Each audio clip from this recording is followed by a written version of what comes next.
নমস্কার। বাংলা সেরা গল্পে সবাইকে জানাই স্বাগত। শুরু করছি আজকের গল্প। আজ পড়ে শোনাব কথা সাহিত্যিক শরৎচন্দ্র চট্টোপাধ্যায়ের লেখা গল্প রামের সুমতি। তাহলে শুরু করি গল্প রামের সুমতি। রামলালের বয়স কম ছিল, কিন্তু দুষ্টু বুদ্ধি কম ছিল না। গ্রামের লোক তাহাকে ভয় করিত। অত্যাচার যে তাহার কখন কোন দিক দিয়া কিভাবে দেখা দিবে, সে কথা কাহারও অনুসন্ধান করিবার জো ছিল না। তাহার বইমাত্র বড় ভাই শ্যামলালকেও ঠিক শান্ত প্রকৃতির লোক বলা চলে না, কিন্তু সে লঘু অপরাধে গুরুদণ্ড করিত না। গ্রামের জমিদারি কাছারিতে সে কাজ করিত এবং নিজের জমি জমা তদারক করিত। তাহাদের অবস্থা সচ্ছল ছিল। পুকুর, বাগান, ধান জমি, ২-১০ ঘর বাগদি প্রজা এবং কিছু নগদ টাকাও ছিল। শ্যামলালের পত্নী নারায়ণী যেবার প্রথম ঘর করিতে আসেন, সে আজ ১৩ বছর আগের কথা। সেই বছরে রামের বিধবা জননীর মৃত্যু হয়। মৃত্যুকালে তিনি ২.৫ বছরের শিশু রাম এবং এই মস্ত সংসারটা তাহার ১৩ বছরের বালিকা পুত্রবধূ নারায়ণীর হাতে তুলিয়া দিয়া যান। এ বৎসর চারিদিকে অত্যন্ত জ্বর হইতেছিল। নারায়ণীও জ্বরে পড়িলেন। ৩-৪টা গ্রামের মধ্যে একমাত্র খানিকটা পাশ করা ডাক্তার নীলমণি সরকারের ১ টাকা ভিজিট ২ টাকায় চড়িয়া গেল এবং তাহার কুইনিনের পুরিয়া অ্যারারুট ও ময়দা সহযোগে সুখাদ্য হইয়া উঠিল। ৭ দিন কাটিয়া গেল, নারায়ণীর জ্বর ছাড়ে না। শ্যামলাল চিন্তিত হইয়া উঠিলেন। বাড়ির দাসী নৃত্যকারী ডাক্তার ডাকিতে গিয়াছিল। ফিরিয়া আসিয়া বলিল, আজ তাকে ভিন গাঁয়ে যেতে হবে, সেখানে ৪ টাকা ভিজিট আসতে পারবে না। শ্যামলাল ক্রুদ্ধ হইয়া বলিলেন, আমিও না হয় ৪ টাকাই দেব। টাকা আগে না প্রাণ আগে? যা তুই চামারটাকে ডেকে আনগে। নারায়ণী ঘরের ভিতর হইতে সে কথা শুনিতে পাইয়া ক্ষীণ স্বরে ডাকিয়া বলিলেন, ওগো, কেন তুমি অত ব্যস্ত হচ্ছ? ডাক্তার না হয় কালই আসবে, একদিনে আর কি ক্ষতি হবে? রামলাল উঠানের একধারে পিয়ারা তলায় বসিয়া পাখির খাঁচা তৈরি করিতেছিল। উঠিয়া আসিয়া বলিল, তুই থাক নেত্য, আমি যাচ্ছি। দেবরটির সাড়া পাইয়া উদ্বেগে নারায়ণী উঠিয়া বসিয়া বলিলেন, ও গো, রামকে মানা করো। ও রাম, মাথা খাস আমার, যাস নে। লক্ষ্মী ভাইটি আমার, ছি দাদা, ঝগড়া করতে নেই। রাম কর্ণপাতও করিল না, বাহির হইয়া গেল। ৫ বছরের ভ্রাতুষ্পুত্র তখনও কাঠিগুলা ধরিয়া বসিয়াছিল। কহিল, খাঁচা বুনবে না কাকা? বুনব এখন, বলিয়া রাম চলিয়া গেল। নারায়ণী কপালে করাঘাত করিয়া কাঁদো কাঁদো হইয়া স্বামীকে উদ্দেশ করিয়া বলিলেন, কেন তুমি ওকে যেতে দিলে? দেখো কি কাণ্ড করে আসে। শ্যামলাল ক্রুদ্ধ ও বিরক্ত হইয়াই ছিলেন। রাগিয়া বলিলেন, আমি কি করব? তোমার মানা শুনল না, আমার মানা শুনবে? হাত ধরলে না কেন? ও হতভাগার জন্যে আমার এক দণ্ড যদি বাঁচতে ইচ্ছে করে। ও নেত্য, লক্ষ্মী মা আমার, দাঁড়িয়ে থাকিস নে, ভোলাকে পাঠিয়ে দিগে, বুঝিয়ে সুঝিয়ে ফিরিয়ে আনুক। সে হয়তো এখনো গরু নিয়ে মাঠে যায়নি। নেত্যকালী ভোলার সন্ধানে গেল। রাম নীলমণি ডাক্তারের বাটিতে আসিয়া উপস্থিত হইল। ডাক্তার তখন ডিসপেন্সারিতে, অর্থাৎ একটা ভাঙা আলমারির সামনে একটা ভাঙা টেবিলে বসিয়া নিক্তি হাতে ঔষধ ওজন করিতেছিলেন। ৪-৫ জন রোগী হাঁ করিয়া তাহাই দেখিতেছিল। ডাক্তার আর চোখে চাহিয়া নিজের কাজে মন দিলেন। রাম মিনিটখানেক চুপ করিয়া থাকিয়া বলিল, বৌদির জ্বর সারে না কেন? ডাক্তার নিক্তিতে চক্ষু নিবদ্ধ রাখিয়াই বলিলেন, আমি কি করব? ওষুধ দিচ্ছি। ছাই দিচ্ছ? পচা ময়দার গুঁড়োতে অসুখ ভালো হয়? কথা শুনিয়া নীলমণি ওজন নিক্তি সব তুলিয়া চোখ রাঙা করিয়া বাক্যশূন্য হইয়া চাহিয়া রহিলেন। এত বড় শক্ত কথা মুখে আনিবার স্পর্ধা যে সংসারের কোনো মানুষের থাকিতে পারে তিনি তাহা জানিতেন না। ক্ষণেক পরে গর্জিয়া উঠিলেন, পচা ময়দার গুঁড়ো? তবে নিতে আসিস কেন রে? তোর দাদা পায়ে ধরে ডাকতে পাঠায় কেন রে? রাম বলিল, এদিকে আর ডাক্তার নেই তাই ডাকতে পাঠায়, থাকলে পাঠাতো না। লোকগুলা স্তম্ভিত হইয়া শুনিতেছিল। তাহাদিগের পানে চাহিয়া দেখিয়া সে পুনর্বার বলিল, তুমি ছোট জাত, বামুনের মান মর্যাদা জানো না, তাই বলে ফেললে পায়ে ধরে ডাকতে পাঠায়। দাদা কারো পায়ে ধরে না। আসবার সময় বৌদি মাথার দিব্যি দিয়ে ফেলেছে, নইলে দাঁতগুলো তোমার সবই ভেঙে দিয়ে যেতাম। তা শোনো, ভালো ওষুধ নিয়ে এখনই এসো, দেরি করো না। আজ যদি জ্বর না ছাড়ে, ওই যে সামনে কলমের আম বাগান করেছ, বেশি বড় হয়নি তো, ও কুরুলের এক এক ঘাই বদত হবে। ওর একটিও আজ রাত্রিরে থাকবে না। কাল এসে এই শিশিগুলো গুঁড়ো করে দিয়ে যাব। বলিয়াই সে বাহির হইয়া চলিয়া গেল। ডাক্তার নিক্তি ধরিয়া আড়ষ্ট হইয়া বসিয়া রহিলেন। একজন বৃদ্ধ তখন সাহস করিয়া বলিল, ডাক্তারবাবু, আর বিলম্ব করো না। ভালো ওষুধ লুকোনো টুকোনো যা আছে তাই নিয়ে যাও। ও রাম ঠাকুর যা বলে গেছে তা ফলাবে, তবে ছাড়বে। ডাক্তার নিক্তি রাখিয়া বলিলেন, আমি থানায় দারোগার কাছে যাব, তোমরা সব সাক্ষী। যে বৃদ্ধ পরামর্শ দিতেছিল সে বলিল, সাক্ষী? সাক্ষী কে দেবে বাবু? আমার তো কুইনাইন খেয়ে বদন ভোঁ ভোঁ করতেছে। রাম ঠাকুর কী যে বলে গেল তা শুনতেও পেলুম না। আর দারোগা করবে কি বাবু? ও দেবতাটি দেখতে ছোট, কিন্তু ওনার বাগদি ছোকরার দলটি ছোট নয়। ঘরে আগুন দিয়ে পুড়িয়ে মারলে থানায় লোকে দেখতে আসবে না। দারোগাবাবু এক আঁটি খড় দিয়ে উপকার করবে। ও সব আমরা পারবো না, ওনাকে সবাই ডরায়। তার চেয়ে যা বলে গেছে তাই করোগে। একবার হাতটা দেখো দেখি আপনি, আজ দুখানা রুটি টুটি খাবো নাকি। ডাক্তার অন্তরে পুড়িতেছিলেন। বুড়োর হাত দেখিবার প্রস্তাবে দাউ দাউ করিয়া জ্বলিয়া উঠিলেন। কি দিবি নে তোরা? তবে দূর হয় এখান থেকে, আমি কারুর হাত দেখতে পারবো না। মরে গেলেও কাউকে ওষুধ দেব না, দেখি তোদের কি গতি হয়। বৃদ্ধ লাঠিটি হাতে লইয়া উঠিয়া পড়িল। দোষ কারো নয় ডাক্তারবাবু, উনি বড় শয়তান। ঠাকুরকে খবরটা একবার দিয়েও যেতে হবে, না হলে হয়তো বা মনে করবে থানায় যাবার মতলব আমরাই দিয়েছি। বিঘেটাক বেগুন চারা লাগিয়েছি, বেশ ডাগর হয়েও উঠেছে। হয়তো আজ রাত্রিরে এই সমস্ত উপড়ে রেখে যাবে। বাগদি ছোনাগুলো তো রাত্রিরে ঘুমোয় না। বাবু, থানায় না হয় আর একদিন যেও, আজ এক শিশি ওষুধ নিয়ে গিয়ে ওনারে ঠান্ডা করে এসো। বৃদ্ধ চলিয়া গেল। আর যাহারা ছিল তাহারাও সরিয়া পড়িতে লাগিল। নীলমণি দীর্ঘ নিঃশ্বাস ফেলিয়া মানব জীবনের শেষ অভিজ্ঞতা, সংসারের সর্বোচ্চ জ্ঞানের বাক্যটি আবৃত্তি করিয়া উঠিয়া বাড়ির ভিতর গেলেন। দুনিয়ার কোনো শালার ভালো করতে নেই। নারায়ণী বাহিরের দিকের জানালায় চোখ রাখিয়া ছটফট করিতেছিলেন। রাম বাড়ি ফিরিয়া আসিয়া ডাকিল, গোবিন্দ, খাঁচা ধরবি আয়। নারায়ণী ডাকিলেন, ও রাম, একবার এদিকে আয়। রাম কঞ্চির মধ্যে সাবধানে লাঠি পড়াইতে পড়াইতে বলিল, এখন না, কাজ করছি। নারায়ণী ধমক দিয়া বলিলেন, আয় বলছি শিগগির।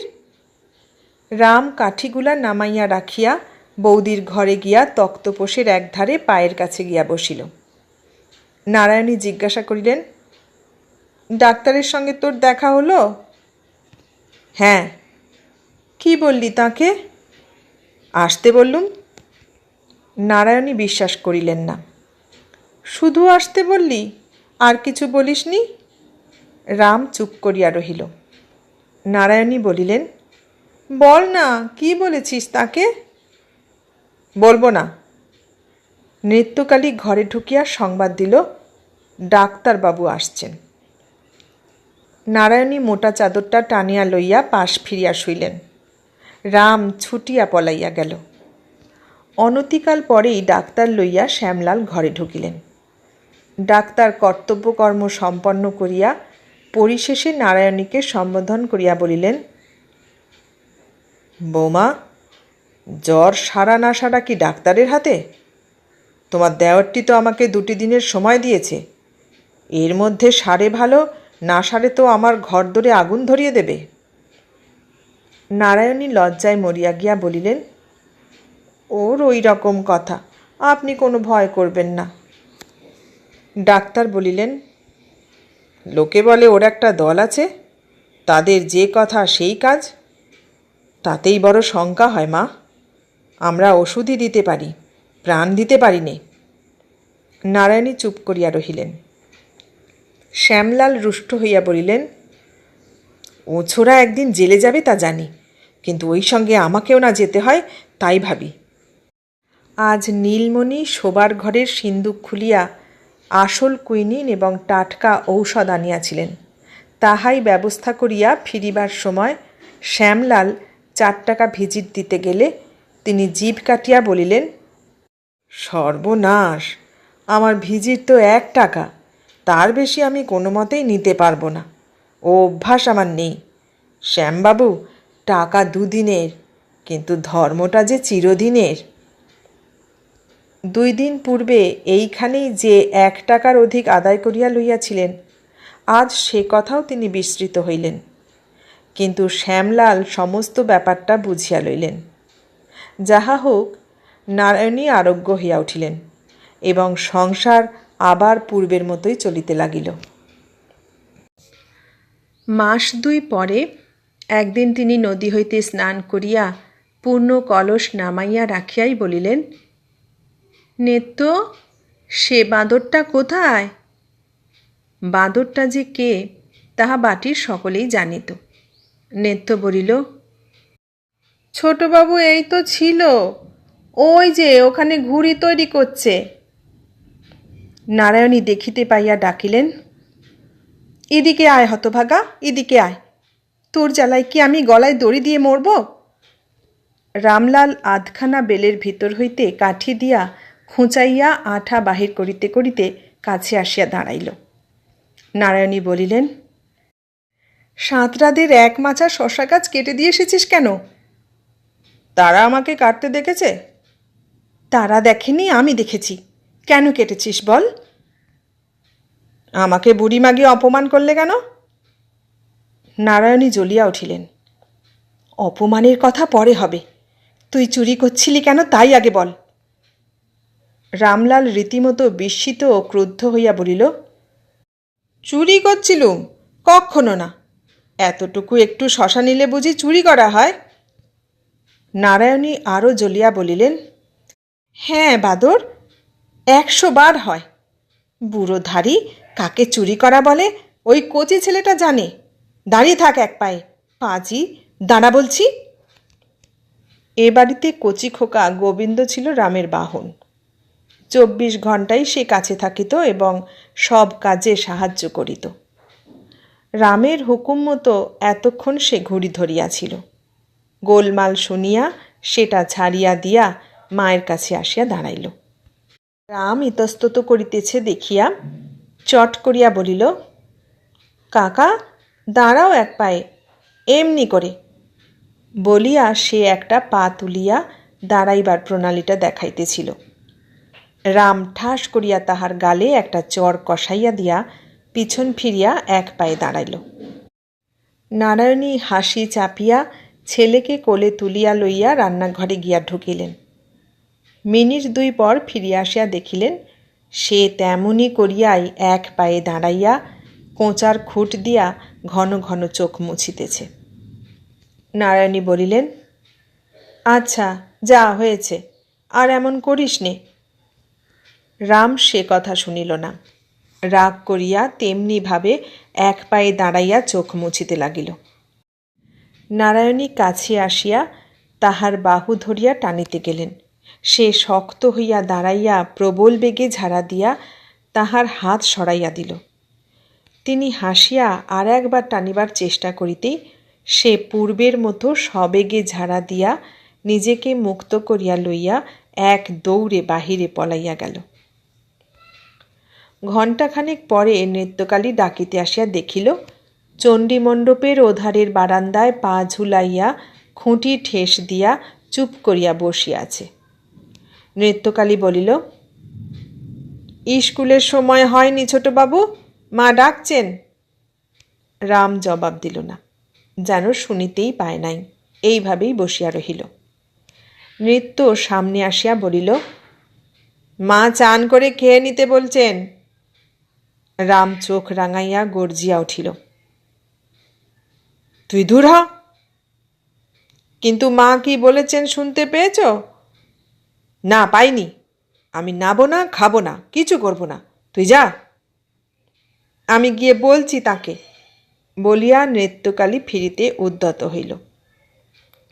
রাম তৎক্ষণাৎ উঠিয়া খিড়কির এঁদো পুকুরে ডুব দিয়া আসিয়া ভিজা মাথায় ভিজা কাপড়ে বসিয়া রহিল। নারায়ণী খবর পাইয়া ব্যাকুল হইয়া ছুটিয়া আসিলেন। ওরে ও ভূত, ও কি করলি? ও ডোবাটায় ভয়ে কেউ পা ধোয় না, তুই স্বচ্ছন্দে ডুব দিয়ে এলি। তিনি আঁচল দিয়া বেশ করিয়া তাহার মাথা মুছাইয়া দিয়া কাপড় ছাড়াইয়া ঘরে আনিয়া ভাত বাড়িয়া দিলেন। রাম বাড়া ভাতের সম্মুখে গোঁজ হইয়া বসিয়া রহিল। নারায়ণী তাহার মনের ভাবটা বুঝিয়া কাছে আসিয়া মাথায় হাত দিয়া বলিলেন, লক্ষ্মী ভাইটি, এবেলা তুই আপনি খা, রাত্রিরে তখন আমি খাইয়ে দেব। চেয়ে দেখ, এখনো আমার রান্না শেষ হয়নি, লক্ষ্মীটি খাও। রাম তখন ভাত খাইয়া জামা পরিয়া স্কুলে চলিয়া গেল। নৃত্যকালী কহিল, তোমার জন্যই ওর সব রকম বদ অভ্যেস হচ্ছে মা। অত বড় ছেলেকে কোলে বসিয়ে খাইয়ে দেওয়া কি? একটু রাগ করলেই খাইয়ে দিতে হবে, ও আবার কি কথা? নারায়ণী একটু হাসিয়া বলিলেন, না হলে খায় না যে। রাত্রিরে লোভ না দেখালে ও ওইখানে একবেলা ঘাড় গুঁজে বসে থাকত, খেত না। নৃত্যকালী বলিল, না খেত না, খিদে পেলে আপনি খেত, অত বড় ছেলে। নারায়ণী মনে মনে অসন্তুষ্ট হইয়া বলিলেন, তোরা ওর বয়সী দেখিস, বড় হলে বুদ্ধি হলে ওরা আপনিই লজ্জা হবে, তখন আর কোলে বসতে চাইবে না খাইয়ে দিতে বলবে। নৃত্যকালী ক্ষুণ্ণ হইয়া বলিল, ভালোর জন্যই বলি মা, নইলে আমার দরকার কি? 16-17 বছর বয়সে যদি ওর জ্ঞান বুদ্ধি না হয় তবে হবে কবে? নারায়ণী এবার রাগ করিলেন, বলিলেন, জ্ঞান বুদ্ধি সকল মানুষের এক সময় হয় না নেত্য, কারো বা 2 বছর আগে, কারো বা 2 বছর পরে হয়। আর হোক ভালো না হোক ভালো, তোদেরই বা এত দুর্ভাবনা কেন? নেত্য বলিল, ওই তোমার দোষ মা, ও যে কী রকম দুষ্টু হয়ে উঠেছে তা তো নিজেও দেখতে পাচ্ছ। পাড়ার লোকে বলে তোমার আদরেই ও। নারায়ণী রুক্ষস্বরে বলিলেন, পাড়ার লোকে আদরটাই দেখে, শাসনটা দেখে না। কিন্তু তুই তো পাড়ার লোক নোস। সমস্ত সকালবেলাটা যে এক পায়ে দাঁড়িয়ে কাঁদলে, পচা পুকুরে ডুব দিয়ে এলো, ভগবান জানেন জ্বর হবে না কি হবে, তারপরে কি বলিস উপোস করিয়ে স্কুলে পাঠিয়ে দিতে? ঘরে বাইরে আমার অত গঞ্জনা সহ্য হয় না নেত্য। বলিতে বলিতে তাহার স্বর রুদ্ধ হইয়া 2 চোখ জলে ভরিয়া আসিল। আঁচল দিয়া তখনই চোখ মুছিলেন। এই কথা লইয়া কাল রাত্রে স্বামীর সঙ্গেও যে সামান্য কলহ হইয়া গিয়াছিল সে কথা নেত্য জানিত না। অত্যন্ত লজ্জিত ও দুঃখিত হইয়া সে বলিল, ও কি মা, কাঁদো কেন? মন্দ কথা তো আমি কিছু বলিনি। লোকে বলে তাই একটু সাবধান করে দেওয়া। নারায়ণী চোখ মুছিয়া বলিলেন, সকল মানুষকে ভগবান একরকম গড়েন না। ও একটু দুষ্টু বলেই আমি যার তার কথা চুপ করে সহ্য করি, কিন্তু আদর দেবার খোঁটা লোক দেয় কি বলে? তারা কি চায় ওকে আমি কেটে নদীর জলে ভাসিয়ে দিয়ে আসি? তাহলেই বোধ করি তাদের মনস্কামনা পূর্ণ হয়। বলিয়া কোনরূপ উত্তরের প্রতীক্ষা মাত্র না করিয়া তিনি দ্রুত পদে চলিয়া গেলেন। নেত্রকালী এতটুকু হইয়া গিয়া মনে মনে বলিতে লাগিল, জানি না বাপু, সব বিষয়ে যে মানুষের এত বুদ্ধি, এত ধৈর্য, সে কেন এইটুকু কথা বুঝতে পারে না? আর শাসন তো ভারী। ছেলে 1 মিনিট 1 পায়ে দাঁড়িয়ে কেঁদেছে তো পৃথিবীর রসাতলে গেছে। দাদার সঙ্গে বসিয়া আহার করিতে রাম একেবারেই পছন্দ করিত না। নারায়ণী আজ ইচ্ছা করিয়াই 2 ভাইয়ের খাবার পাশাপাশি দিয়া অদূরে বসিয়াছিলেন। রাম ঘরে ঢুকিয়াই লাফাইয়া উঠিল, যাও, আমি খাবো না, কিছুতেই খাবো না। নারায়ণী বলিলেন, তবে শুগে যা। তাহার গম্ভীর কণ্ঠস্বরে রামের লাফানি বন্ধ হইল, কিন্তু সে খাইতে বসিল না, চুপ করিয়া দাঁড়াইয়া রহিল। রান্নাঘরের আর একটা দরজা দিয়া শ্যামলাল ঘরে ঢুকিতেই রাম ঝড়ের মতো বাহির হইয়া গেল। শ্যামলাল ধীরে সুস্থে খাইতে বসিয়া বলিলেন, রেমও খেল না যে? নারায়ণী সংক্ষেপে বলিলেন, ও আমার সঙ্গে খাবে। আহার শেষ করিয়া শ্যামলাল চলিয়া যাইবা মাত্রই রাম 1 মুঠো ছাই লইয়া ঘরে ঢুকিয়া বলিল, আমি কাউকে খেতে দেব না, সকলের পাতে ছাই দিয়ে দেব। দি? নারায়ণী মুখ তুলিয়া বলিলেন, দিয়ে একবার মজা দেখ না। রাম ছাই মুঠো হাতে করিয়া সুর বদলাইয়া বলিল, ভারী মজা। সকালবেলা আমাকে ঠকিয়ে ভাত খাইয়ে দিয়ে এখন মজা দেখ না। তুই খেলি কেন? তুমি যে বললে রাত্রিরে। বুড়ো খোকা, পরের হাতে খেতে তো লজ্জা করে না? রাম আশ্চর্য হইয়া বলিল, পরের হাতে কোথায়? তুমি যে বললে। নারায়ণী আর তর্ক না করিয়া বলিলেন, আচ্ছা যা, ছাই ফেলে দিয়ে হাত ধুইয়ায়, কিন্তু আর কোনো দিন খেতে চাস। খাওয়ানো তখনও শেষ হয় নাই। নৃত্যকালী বিনা প্রয়োজনে একবার দরজার সম্মুখে দিয়া ভিতরে দৃষ্টি নিক্ষেপ করিয়া ওদিকের বারান্দায় চলিয়া গেল। নারায়ণী দেখিয়া বলিলেন, রাম, কখনো কি একটু শান্ত হবি নে ভাই? ভগবান কোনোদিন কি তোর একটু সুমতি দেবেন না? লোকের কথা যে আমি আর সহ্য করতে পারিনি। রাম মুখের ভাত গিলিয়া লইয়া বলিল, কে লোক? তার নাম বলো। নারায়ণী নিঃশ্বাস ফেলিয়া বলিলেন, ব্যাস, কে লোক, ওকে তার নাম বলে দাও। কিন্তু মাস কয়েক পরে সত্যই নারায়ণীর অসহ্য হইয়া উঠিল। তাহার বিধবা মা দিগম্বরী 10 বছরের কন্যা সুরধনীকে লইয়া এতদিন কোনো মতে তাহার ভাইয়ের বাড়িতে দিন কাটাইতেছিলেন। হঠাৎ সেই ভাইটির মৃত্যু হওয়ায় তাহার আর দাঁড়াইবার স্থান রহিল না। নারায়ণী স্বামীকে সম্মত করাইয়া তাহাদিগকে আনাইতে লোক পাঠাইয়া দিলেন। তাহারা আসিলেন এবং আসিয়াই দিগম্বরী মেয়েকে তো ডিঙাইয়া গেলেনই, সেই সুবাদে রামকেও ডিঙাইবার জন্য পা বাড়াইতে লাগিলেন। প্রথম হইতেই তিনি রামকে বিদ্বেষের চোখে দেখিতে লাগিলেন। আজ সকালবেলা রাম 2-3 হাত লম্বা একটি অশ্বত্থ চারা আনিয়া উঠানের মাঝখানে পুঁতিতে আরম্ভ করিয়া দিল।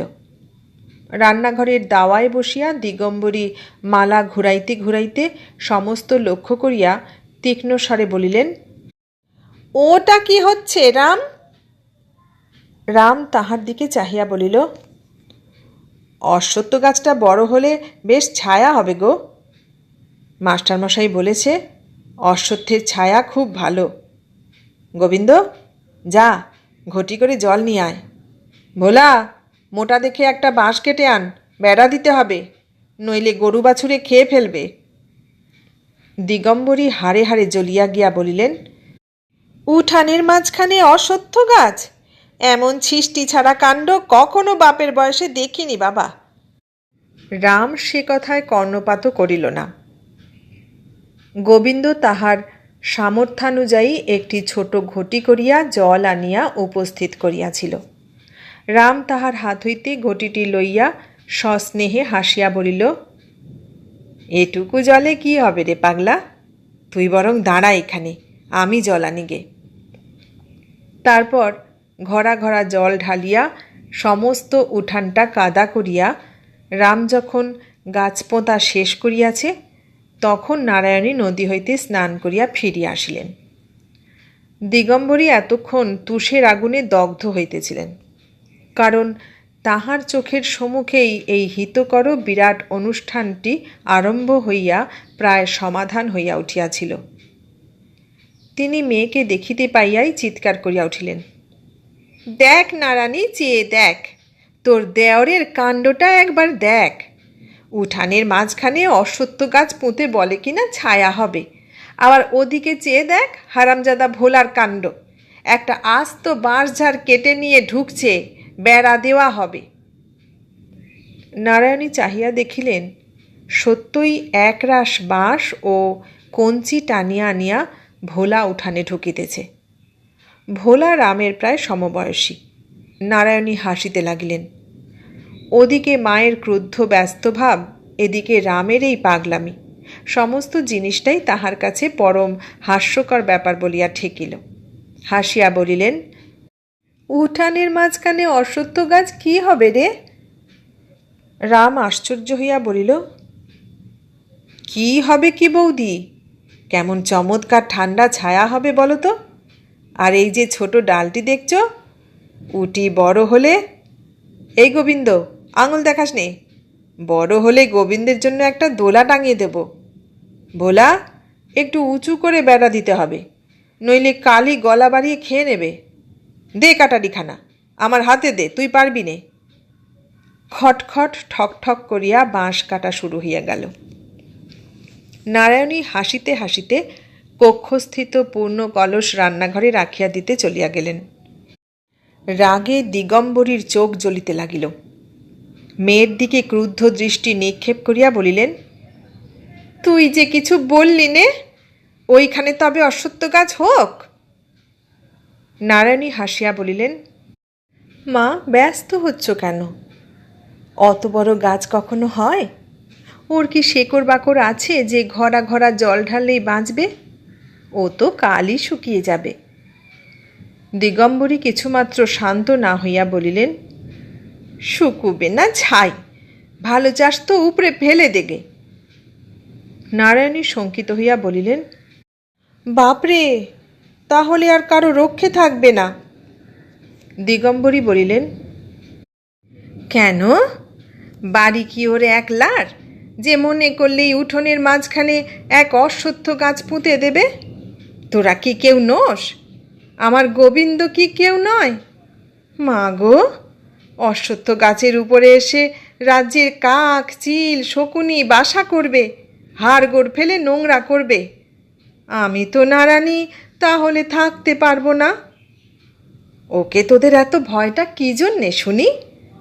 আমার যদি বাড়ি হতো নারানী, তাহলে দেখতুম ও কত বড় বজ্জাত, একদিনে সোজা করে দিতুম। নারায়ণী মায়ের বুকের ভিতরটা যেন দর্পণের মতো স্পষ্ট দেখিতে পাইলেন। কিছুক্ষণ চুপ করিয়া থাকিয়া জোর করিয়া হাসিয়া বলিলেন, ছেলে মানুষ, ওর এখন বুদ্ধি কি মা? বুদ্ধি থাকলে কি কেউ নিজের বাড়ির উঠোনে অশ্বত্থ গাছ পোঁতে? দুদিন থাক, তারপর ও আপনিই ফেলে দেবে। দিগম্বরী বলিলেন, ফেলে দেবে? ও কেন দেবে, আমি নিজেই দেব। নারায়ণী কহিলেন, না মা, ও কাজ করো না, তোমাকে বলছি, ওকে চেনো না। আমি ছাড়া ওর বড় ভাইও ছুঁতে সাহস করবে না মা, আজকার দিনটা যাক। দিগম্বরী বিরক্ত হইয়া বলিলেন, আচ্ছা আচ্ছা, তুই কাপড় ছাড় গে যা। দুপুরবেলা নারায়ণী নিজের ঘরে বসিয়া বালিশের অর সেলাই করিতেছিলেন। নিত্য ছুটি আসিয়া খবর দিল, মা, সর্বনাশ হয়েছে, দিদিমা ছোটবাবুর গাছ ফেলে দিয়েছে, সে স্কুল থেকে এসে কাউকে বাঁচতে দেবে না। নারায়ণী সেলাই ফেলিয়া ছুটি আসিয়া দেখিলেন সত্যই গাছটি নাই। বলিলেন, মা, রামের গাছ কি হলো? দিগম্বরী মুখ হাঁড়িপানা করিয়া আঙুল দিয়া দেখাইয়া বলিলেন, ওই। নারায়ণী কাছে আসিয়া দেখিলেন সেটি শুধু তুলিয়া ফেলা হয় নাই, মুচড়াইয়া ভাঙিয়া রাখা হইয়াছে। তখনই নিঃশব্দে তুলিয়া বাহিরে ফেলিয়া দিয়া নারায়ণী ঘরে চলিয়া গেলেন। স্কুল হইতে ফিরিয়া আসিয়া রাম সর্বাগ্রে তাহার গাছটি দেখিতে গিয়া একেবারে লাফাইয়া উঠিল। বই খাতা ছুড়িয়া ফেলিয়া দিয়া চিৎকার করিয়া উঠিল, বৌদি, আমার গাছ! নারায়ণী রান্নাঘর হইতে বাহির হইলেন। বলছি, এদিকে আয়। না, যাব না। কই আমার গাছ? এদিকে আয় না বলছি। রাম কাছে আসিতেই তিনি হাত ধরিয়া ঘরে লইয়া গিয়া কোলের উপর বসাইয়া মাথায় মুখে হাত বুলাইয়া বলিলেন, মঙ্গলবারে কি অশ্বত্থ গাছ পুঁততে আছে রে? রাম শান্ত হইয়া জিজ্ঞাসা করিল, কেন, কি হয়? নারায়ণী হাসিয়া বলিলেন, তাহলে বাড়ির বড় বউ মরে যায় যে। রাম এক মুহূর্তে ম্লান হইয়া গিয়া বলিল, যা, মিছে কথা। নারায়ণী হাসি মুখে বলিলেন, না রে, মিছে কথা নয়, পাঁজিতে লেখা আছে। কই, পাঁজি দেখি। নারায়ণী মনে মনে বিপদগ্রস্ত হইয়া অকস্মাৎ গভীর বিস্ময় প্রকাশ করিয়া বলিলেন, তুই কি ছেলে রে? মঙ্গলবার পাঁজির নাম করতেও নেই, তুই দেখবি কি রে? এ কথা যে ভোলাও জানে। আচ্ছা, ডাক তাকে। এত বড় অজ্ঞতা পাছে ভোলার কাছে প্রকাশ হইয়া পড়ে, এই ভয়ে সে তৎক্ষণাৎ অপ্রতিভ হইয়া তাহার দুই বাহু দিয়া মাতৃসমা বড়বধূর গলা জড়াইয়া ধরিয়া বুকের মধ্যে মুখ লুকাইয়া বলিল, এ আমিও জানি, কিন্তু ফেলে দিলে আর দোষ নেই না বৌদি? নারায়ণী তাহার মাথাটা বুকের মধ্যে চাপিয়া ধরিয়া বলিলেন, না, আর দোষ নেই। তাহার চোখ দুটি জলে ভিজিয়া উঠিল। মৃদু কণ্ঠে বলিলেন, হ্যাঁ রে রাম, আমি মরে গেলে তুই কি করিস? রাম সবেগে মাথা নাড়িয়া বলিল, যা, বলতে নেই। নারায়ণী অলক্ষ্যে চোখের জল মুছিয়া ফেলিয়া বলিলেন, বুড়ো হলুম, মরব না রে। এবারে রাম পরিহাস বুঝিতে পারিয়া মুখ তুলিয়া সহাস্যে বলিল, তুমি বুড়ো বুঝি? একটি দাঁতও পড়েনি, একটি চুলও পাকেনি। নারায়ণী বলিলেন, চুল না পাকতেই আমি নদীর জলে একদিন ডুবে মরব, নাইতে যাব, আর ফিরে আসব না। কেন বৌদি? তোর জ্বালায়। আমার মাকে তুই দেখতে পারিস নে, দিন রাত ঝগড়া করিস। সেই দিন তোরা টের পাবি, যেদিন আমি আর ফিরব না। কথাটা রাম বিশ্বাস করিল না বটে, তথাপি মনে মনে শঙ্কিত হইয়া বলিল, আচ্ছা, আমি আর কিছু বলবো না, কিন্তু ও কেন আমাকে অমন করে বলে? বললেই বা, উনি আমার মা, তোরও গুরুজন। আমাকে যেমন তুই ভালোবাসিস, ওকেও তেমনি ভালোবাসবি। বল, বাসবি? রাম আবার বৌদিদির বুকের মধ্যে মুখ লুকাইল। এইখানে মুখ রাখিয়া সে এই দীর্ঘ 13 বৎসর বাড়িয়া উঠিয়াছে। কেমন করিয়া সে এত বড় মিথ্যা মুখে আনিবে, এ যে তাহার পক্ষে একেবারেই অসাধ্য। নারায়ণী আর্দ্র কণ্ঠে বলিলেন, মুখ লুকালে কি হবে, বল। ঠিক সেই সময় দিগম্বরী দেখা দিলেন। কণ্ঠস্বরে মধু ঢালিয়া দিয়া বলিলেন, কাজকর্ম নেই নারানী, দেওরকে নিয়ে সোহাগ হচ্ছে, নিজের ছেলেটা যে ওদিকে সারা হয়ে গেল। রাম তৎক্ষণাৎ মুখ তুলিয়া চাহিল। তাহার চোখ দুটি হিংস্র সাপদের ন্যায় জ্বলিয়া উঠিল। নারায়ণী জোর করিয়া তাহার মুখ বুকের উপর টানিয়া লইয়া মাকে বলিলেন, ছেলেটা সারা হয়ে গেল কিসে? কিসে? বেশ বলিয়াই দিগম্বরী প্রস্থান করিলেন। বানাইয়া বলিবার মতো একটা মিথ্যা কথাও তিনি খুঁজিয়া পাইলেন না। রাম জোর করিয়া মাথা তুলিয়া বলিল, ও ডাইনির আমি গলা টিপে দেব। নারায়ণী তাহার মুখে হাত চাপা দিয়া বলিলেন, চুপ কর পাজি, মা হয় যে। দিন চারেক পরে একদিন ভাত খাইতে বসিয়া উহ আহ করিয়া বার দুই জল খাইয়া রাম ভাতের থালাটি টান মারিয়া ফেলিয়া দিয়া দাঁড়াইয়া উঠিয়া নাচিতে লাগিল। ওই ডাইনি বুড়ির রান্না আমি খাবো না, কখনো খাবো না। ঝালে মুখ জ্বলে গেল। বৌদি, ও বৌদি! চিৎকার শব্দে নারায়ণী আহ্নিক ফেলিয়া ছুটিয়া আসিয়া পড়িলেন। কি হলো রে? রাম রাগে কাঁদিয়া ফেলিল। আমি কখনো খাবো না, কখনো খাবো না, ওকে দূর করে দাও। বলিতে বলিতে ঝড়ের বেগে সে বাহির হইয়া গেল। নারায়ণী স্তম্ভিত হইয়া কিছুক্ষণ দাঁড়াইয়া থাকিয়া বলিলেন, মা, বারবার বলি তরকারিতে এত ঝাল দিও না, অত ঝাল খাওয়া এ বাড়ির কারো অভ্যাস নেই। দিগম্বরী অগ্নিমূর্তি হইয়া বলিলেন, ঝাল আবার কোথায়? দুটি লঙ্কা শুধু গুলে দিয়েছি, তাতেই এত কাণ্ড? নারায়ণী বিরক্ত হইয়া বলিলেন, নাই দিলে মা দুটো লঙ্কা, কেউ যখন খায় না তখন। চুপ কর নারায়ণী, চুপ কর।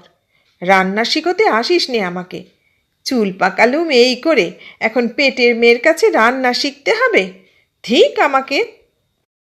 নারায়ণী আর কোনো কথা না বলিয়া রান্নাঘরে গিয়া নূতন করিয়া রাঁধিবার জোগাড় করিতে লাগিলেন। দিগম্বরী দুয়ারে পা ছড়াইয়া বসিয়া কপালে করাঘাত করিয়া উচ্চস্বরে কাঁদিয়া উঠিলেন। ভাই রে, কোথায় আছিস? একবার ডেকে নে, আর সহ্য হয় না। যা মুখে আসে আমাকে তাই বলে গাল দেয় রে। আমি বুড়ি, আমি ডাইনি, আমাকে দূর করে দিতে বলে। আমি এমন মেয়ে জামাইয়ের ভাত খেতে এসেছি, আমার গলায় দেবার দড়ি জোটে না। এর চেয়ে পথে ভিক্ষে করা শতগুণে ভালো। সুরো, আয় মা, আমরা যাই।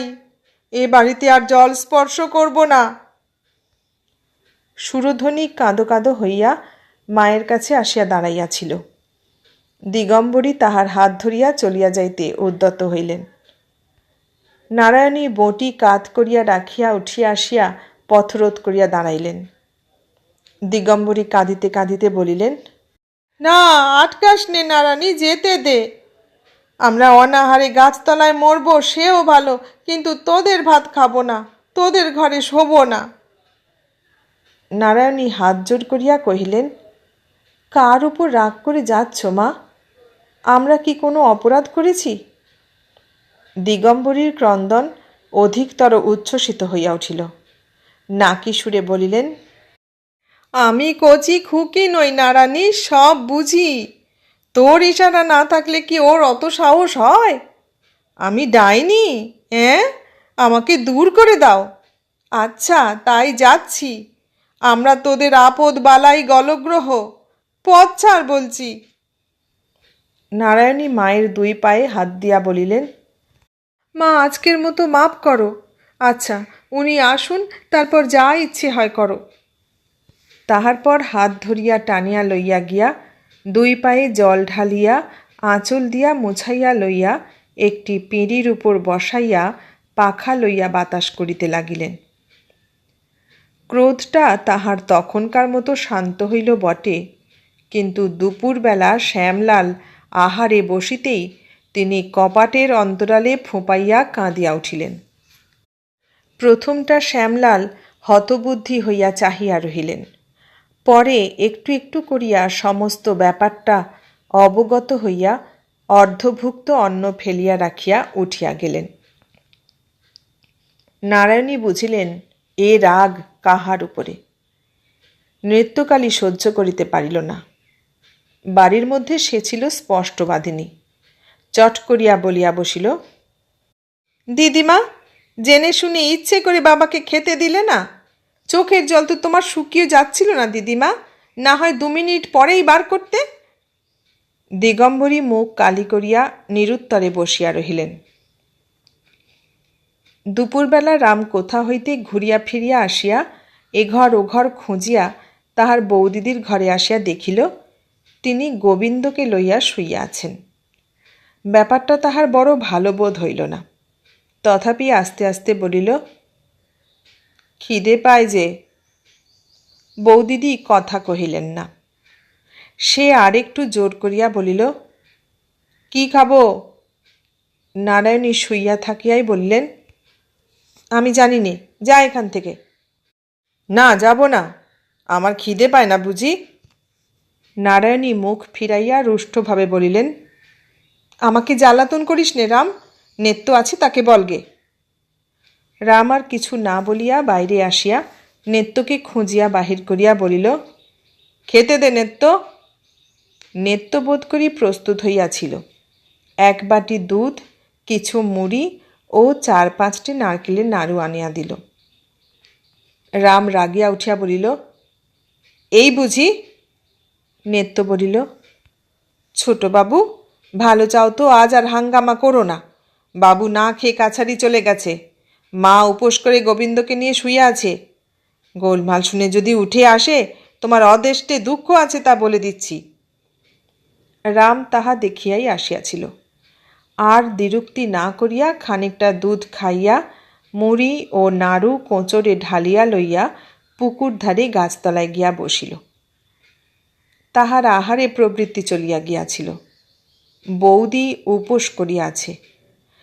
সে অন্যমনস্ক হইয়া মুড়ি চিবাইতে চিবাইতে ভাবিতে লাগিল, তাহার মুনি ঋষিদের মতো কোনো একটা মন্ত্র জানা থাকিলে এইখানে বসিয়াই সে বৌদির পেট ভরাইয়া দিত।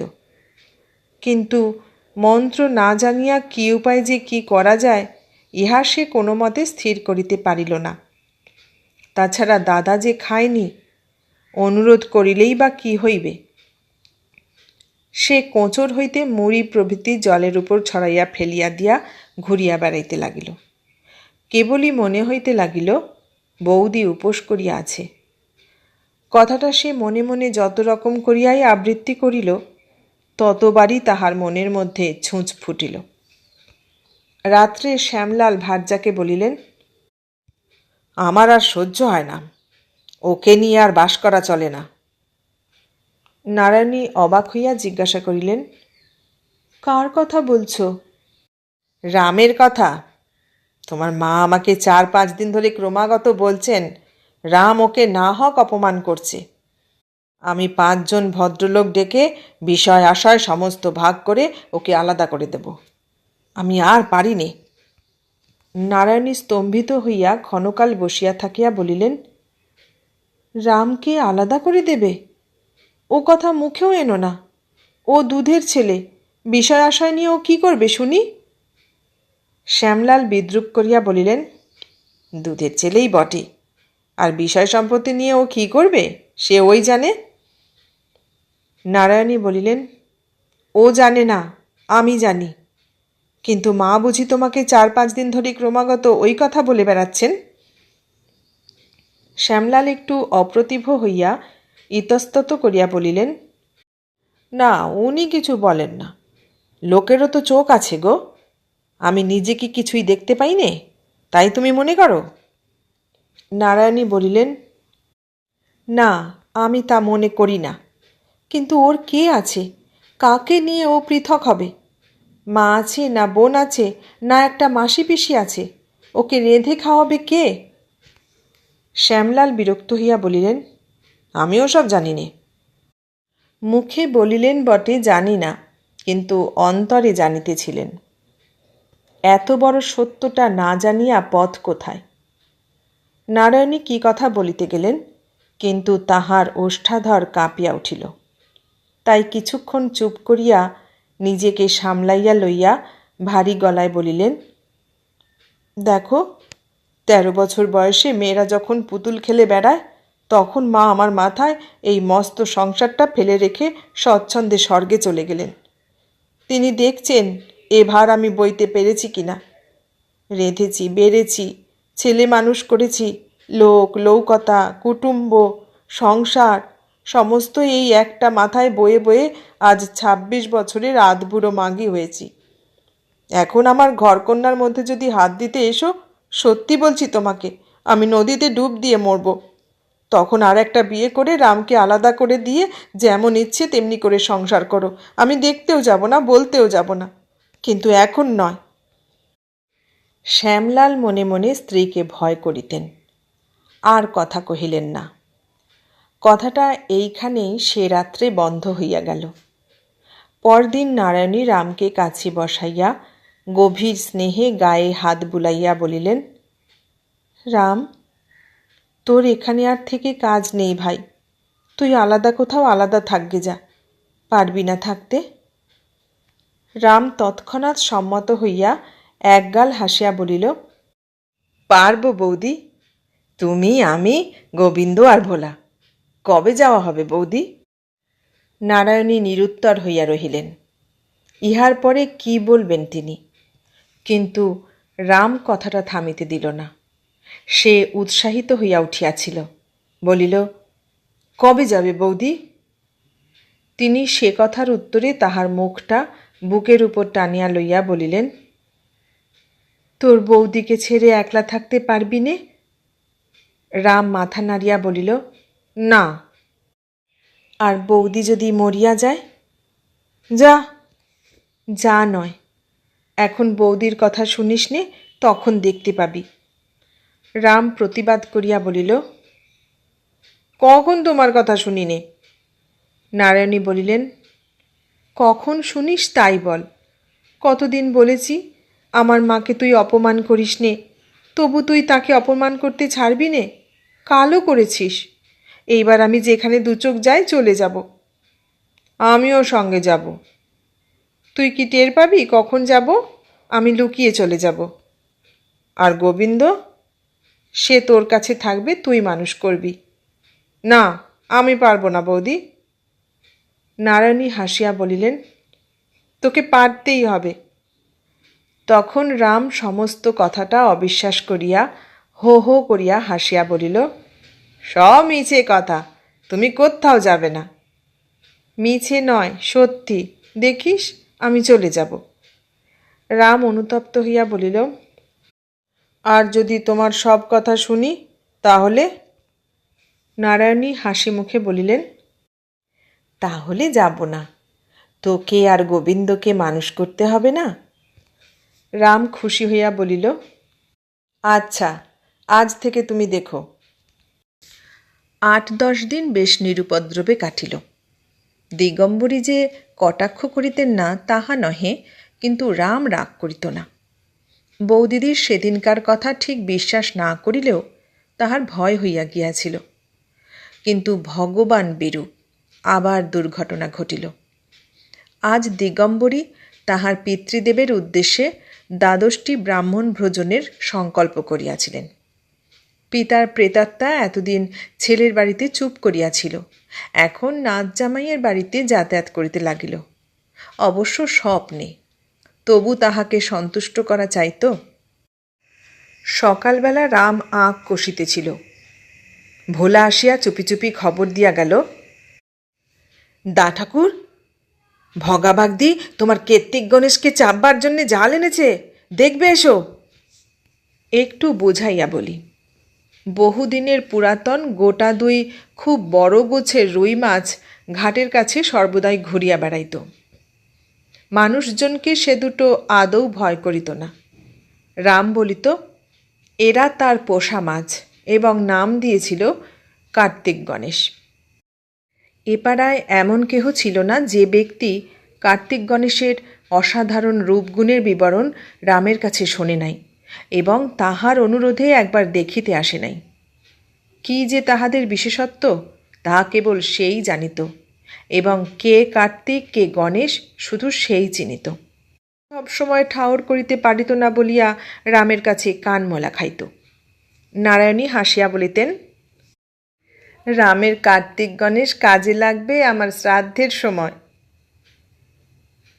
ভোলার খবরটা রামকে কিছুমাত্র বিচলিত করিল না।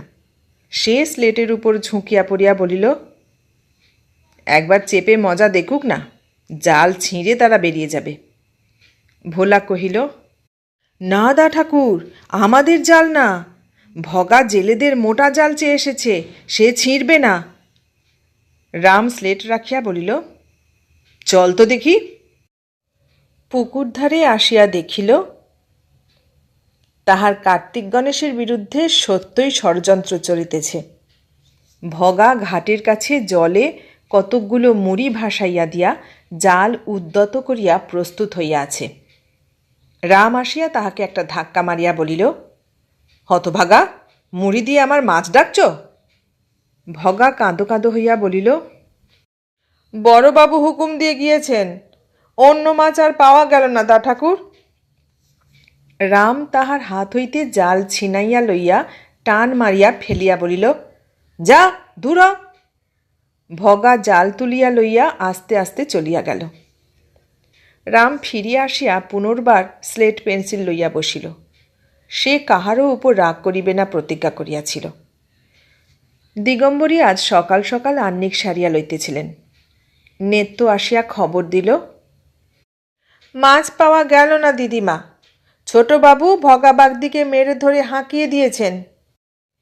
এই মাছ দুইটার উপর দিগম্বরীর লুব্ধ দৃষ্টি ছিল। বড় রুই মাছের মুড়ার সম্বন্ধে বিধবার মনের ভাব অনুমান করিতে নাই। সুতরাং লোভ তাহার ঠিক নিজের জন্য নয় বটে, কিন্তু নিজের কোনো একটা কাজে স্বহস্তে রাঁধিয়া সদ্ব্রাহ্মণের পাতে দিয়া পুণ্য ও খ্যাতি অর্জন করিবার বাসনা অনেক দিন হইতে তিনি মনে মনে পোষণ করিতেছিলেন।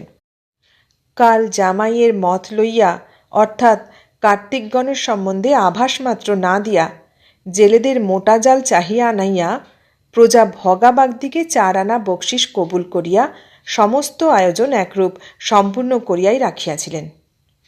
আজ সকালেও সে দুইটা প্রাণীকে ঘাটের কাছে ঘুরিতে ফিরিতে দেখিয়া আসিয়া নিশ্চিন্ত হৃষ্টচিত্ত জপে বসিয়াছিলেন। এমন সময় এরূপ দুঃসংবাদ তাহাকে হিতাহিত জ্ঞানশূন্য করিয়া তুলিল। তাহার দাঁত কিরমির করা অভ্যাস ছিল। তিনি অকস্মাৎ দাঁতে দাঁত ঘষিয়া গলার মালাটা উঁচু করিয়া ধরিয়া বলিয়া উঠিলেন, ওরে কি সত্তর আমার, কবে ছোঁড়া মরবে যে, আমার হাড়ে বাতাস লাগবে। বাসি মুখে এখনো জল দিনি ঠাকুর, যদি সত্যির হও যেন 13 রাত্রি না পোহায়। কাছে বসিয়া নারায়ণী তরকারি কুটিতেছিলেন। তিনি বিদ্যুৎ বেগে উঠিয়া দাঁড়াইয়া চেঁচাইয়া উঠিলেন, মা! শুনিয়াছি সন্তানের মুখে মাতৃ সম্বোধনের তুলনা নাই। নারায়ণীর মুখে মাতৃ সম্বোধনের আজ বোধ করি তুলনা ছিল না। ওই এক অক্ষরের ডাকে দিগম্বরীর বুকের রক্ত হিম হইয়া গেল। কিন্তু নারায়ণীও আর কিছুই বলিতে পারিলেন না। দেখিতে দেখিতে তাহার 2 গণ্ড বাহিয়া টপ টপ করিয়া জল ঝরিয়া পড়িতে লাগিল। ক্ষণেক পরে চোখ মুছিয়া যেখানে রাম পড়া তৈরি করিতেছিল সেইখানেই আসিয়া দাঁড়াইলেন। কঠোর স্বরে প্রশ্ন করিলেন, তুই ভগা বাগদিকে মেরে ধরে হাঁকিয়ে দিয়েছিস? রাম চমকাইয়া স্লেট হইতে মুখ তুলিয়া এক মুহূর্ত তাহার মুখের পানে চাহিয়া দেখিল এবং জবাব দিবার লেশমাত্র চেষ্টা না করিয়া ওদিকের দরজা দিয়া ঊর্ধ্বশ্বাসে পলায়ন করিল। নারায়ণী ভিতরের কথা জানিতে পারিলেন না। ফিরিয়া আসিয়া ভগা বাগদিকে ডাকাইয়া আনিলেন এবং মাছ ধরিয়া আনিতে হুকুম দিলেন। হুকুম পাইয়া ভগা জাল লইয়া গেল এবং অল্প বিলম্বে এক প্রকাণ্ড রুই ঘাড়ে করিয়া ধরাস করিয়া উঠানের মাঝখানে ফেলিয়া দিল। নারায়ণী রান্নাঘরের দরজায় দাঁড়াইয়া মাছ দেখিয়া এখন শিহরিয়া উঠিলেন। শঙ্কিত হইয়া কহিলেন, ওরে, একে ঘাটে ধরিসনি তো? এ রামের কার্তিক গণেশ নয় তো? ভগা এত শীঘ্র এত বড় মাছ আনিতে পারিয়া বাহাদুরি করিয়া বলিল, এগে হাঁ মা ঠাকুরুন, এ ঘেটো রুই, বড় জবর রুই। দিগম্বরীকে আঙুল দিয়া দেখাইয়া বলিল, ও মা ঠাকুরুন এনারেই ধরতে বলে দিয়েছিল। নারায়ণী স্তম্ভিত হইয়া দাঁড়াইয়া রহিলেন। নৃত্যকালী যদিও রামের ওপর খুব সদয় নহে, তবুও মাছ দেখিয়া সে রাগিয়া উঠিল। দিগম্বরীকে বলিল, আচ্ছা দিদিমা, পাড়ার লোকে জানে ছোটবাবুর কার্তিক গণেশের কথা, তুমি কি বলে এ মাছ ধরতে বলে দিলে? 2-3টে পুকুরে কি আর মাছ ছিল না? 10টা লোক খাবে, তা একটা আধমনি মাছই বা কী হবে? লুকিয়ে ফেলো একে, কোথায় গেছে তিনি এখনই এসে পড়বে। দিগম্বরী মুখ ভারী করিয়া বলিলেন, জানি না বাবু অত শত, একটা মাছ ধরেছে তো 7 গোষ্ঠী মিলে করছে কি দেখো না, একে লুকিয়ে ফেলবি, বামুন খাবে না? নেত্য বলিল, তোমার বামুন খাবে 2-2-2:30টার সময়, ঢের সময় আছে। ছোটবাবু আগে স্কুলে যাক, না হলে আজ আর কেউ বাঁচবে না। ও মা, ভোলা এই যে দাঁড়িয়েছিল সে গেল কোথায়? সে বুঝি তবে খবর দিতে ছুটেছে। যা হয় করো মা, আর দাঁড়িয়ে থেকো না। ভগা 4 আনা পয়সার লোভে জাল চাহিয়া আনিয়াছিল। ব্যাপার দেখিয়া নগদ আদায়ের আশা ছাড়িয়া জাল লইয়া প্রস্থান করিল। প্রয়োজন হইলে কখন কোন স্থানে রামকে পাওয়া যাইবে ভোলা তাহা জানিত। সে ছুটিয়া গিয়া বাগানের উত্তর ধারের পিয়ারাতলায় আসিয়া উপস্থিত হইল। রাম একটা ডালের উপর বসিয়া পা ঝুলাইয়া পিয়ারা চিবাইতেছিল। ভোলা হাঁপাইতে হাঁপাইতে বলিল, দেখবে এসো দাদা ঠাকুর, ভগা তোমার কার্তিককে মেরেছে। রাম চিবানো বন্ধ করিয়া বলিল, যা। সত্যি দাদা ঠাকুর, মা হুকুম দিয়ে ধরিয়েছে, এখনো উঠোনে পড়ে আছে, দেখবে চলো। রাম ঝুপ করিয়া লাফাইয়া পড়িয়া দৌড়িল এবং ঝড়ের বেগে ছুটিয়া আসিয়া উঠোনের মাঝখানে একবার থমকিয়া দাঁড়াইয়া চিৎকার করিয়া উঠিল, ওগো, এই তো আমার গণেশ। বৌদি, তুমি হুকুম দিয়ে আমার গণেশকে ধরালে? বলিয়াই মাটির উপর উপুর হইয়া পড়িয়া কাটা ছাগলের মতো সে পা ছুঁড়িতে লাগিল। শোকটা যে তাহার কিরূপ সত্য, কিরূপ দুর্দম, সে বিষয়ে দিগম্বরীরও বোধ করি সংশয় রহিল না। তাহাকে খাওয়াইবার জন্য রাত্রে নারায়ণী টানাটানি করিতে লাগিলেন। রাম তাহার হাত ছুঁড়িয়া ফেলিয়া দিল এবং সমস্ত দিন উপবাসের পর গোটা 5-6 ভাত মুখে দিয়া উঠিয়া গেল। দিগম্বরী আড়ালে দাঁড়াইয়া জামাইকে বলিলেন, তুমি একবার বলো, না হলে নারায়ণী খাবে না, সে সারাদিন উপোস করে আছে। শ্যামলাল জিজ্ঞাসা করিলেন, উপোস কেন? দিগম্বরী কান্নার অভাবে কণ্ঠস্বর করুণ করিয়া বলিলেন, আমার 100 ঘাট হয়েছে বাবা, কিন্তু কেমন করে জানবো বলো? পুকুর থেকে বামুন ভোজনের জন্য একটা মাছ ধরালে মহাভারত অশুদ্ধ হয়ে যায়।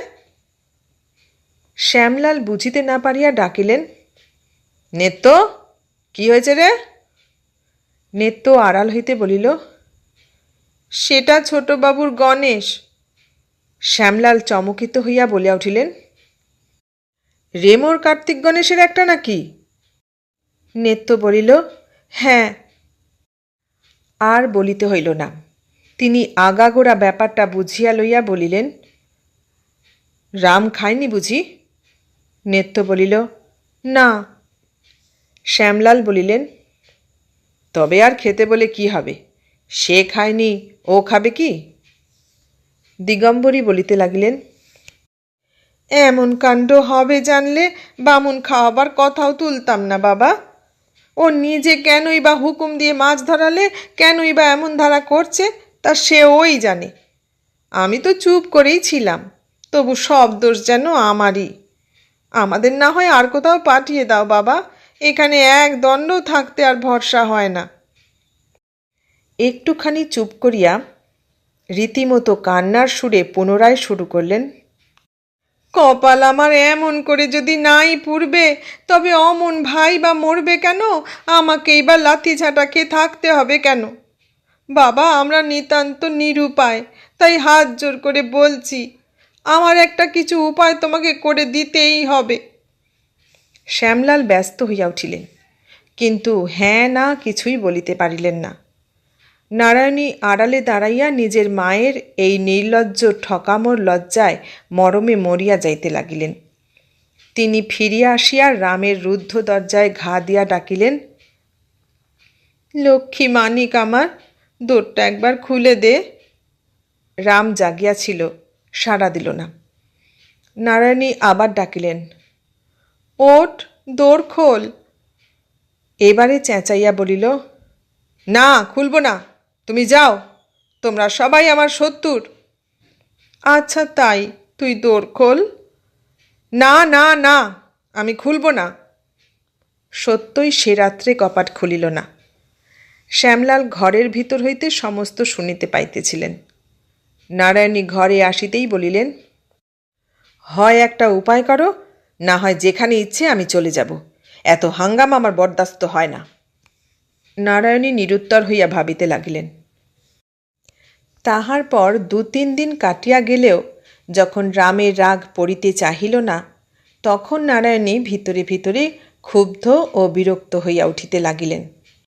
আজ সন্ধ্যা হয়, তবুও সে স্কুল হইতে ফিরিল না দেখিয়া নারায়ণী উৎকণ্ঠিত ক্রোধে অধীর হইয়া উঠিতেছিলেন।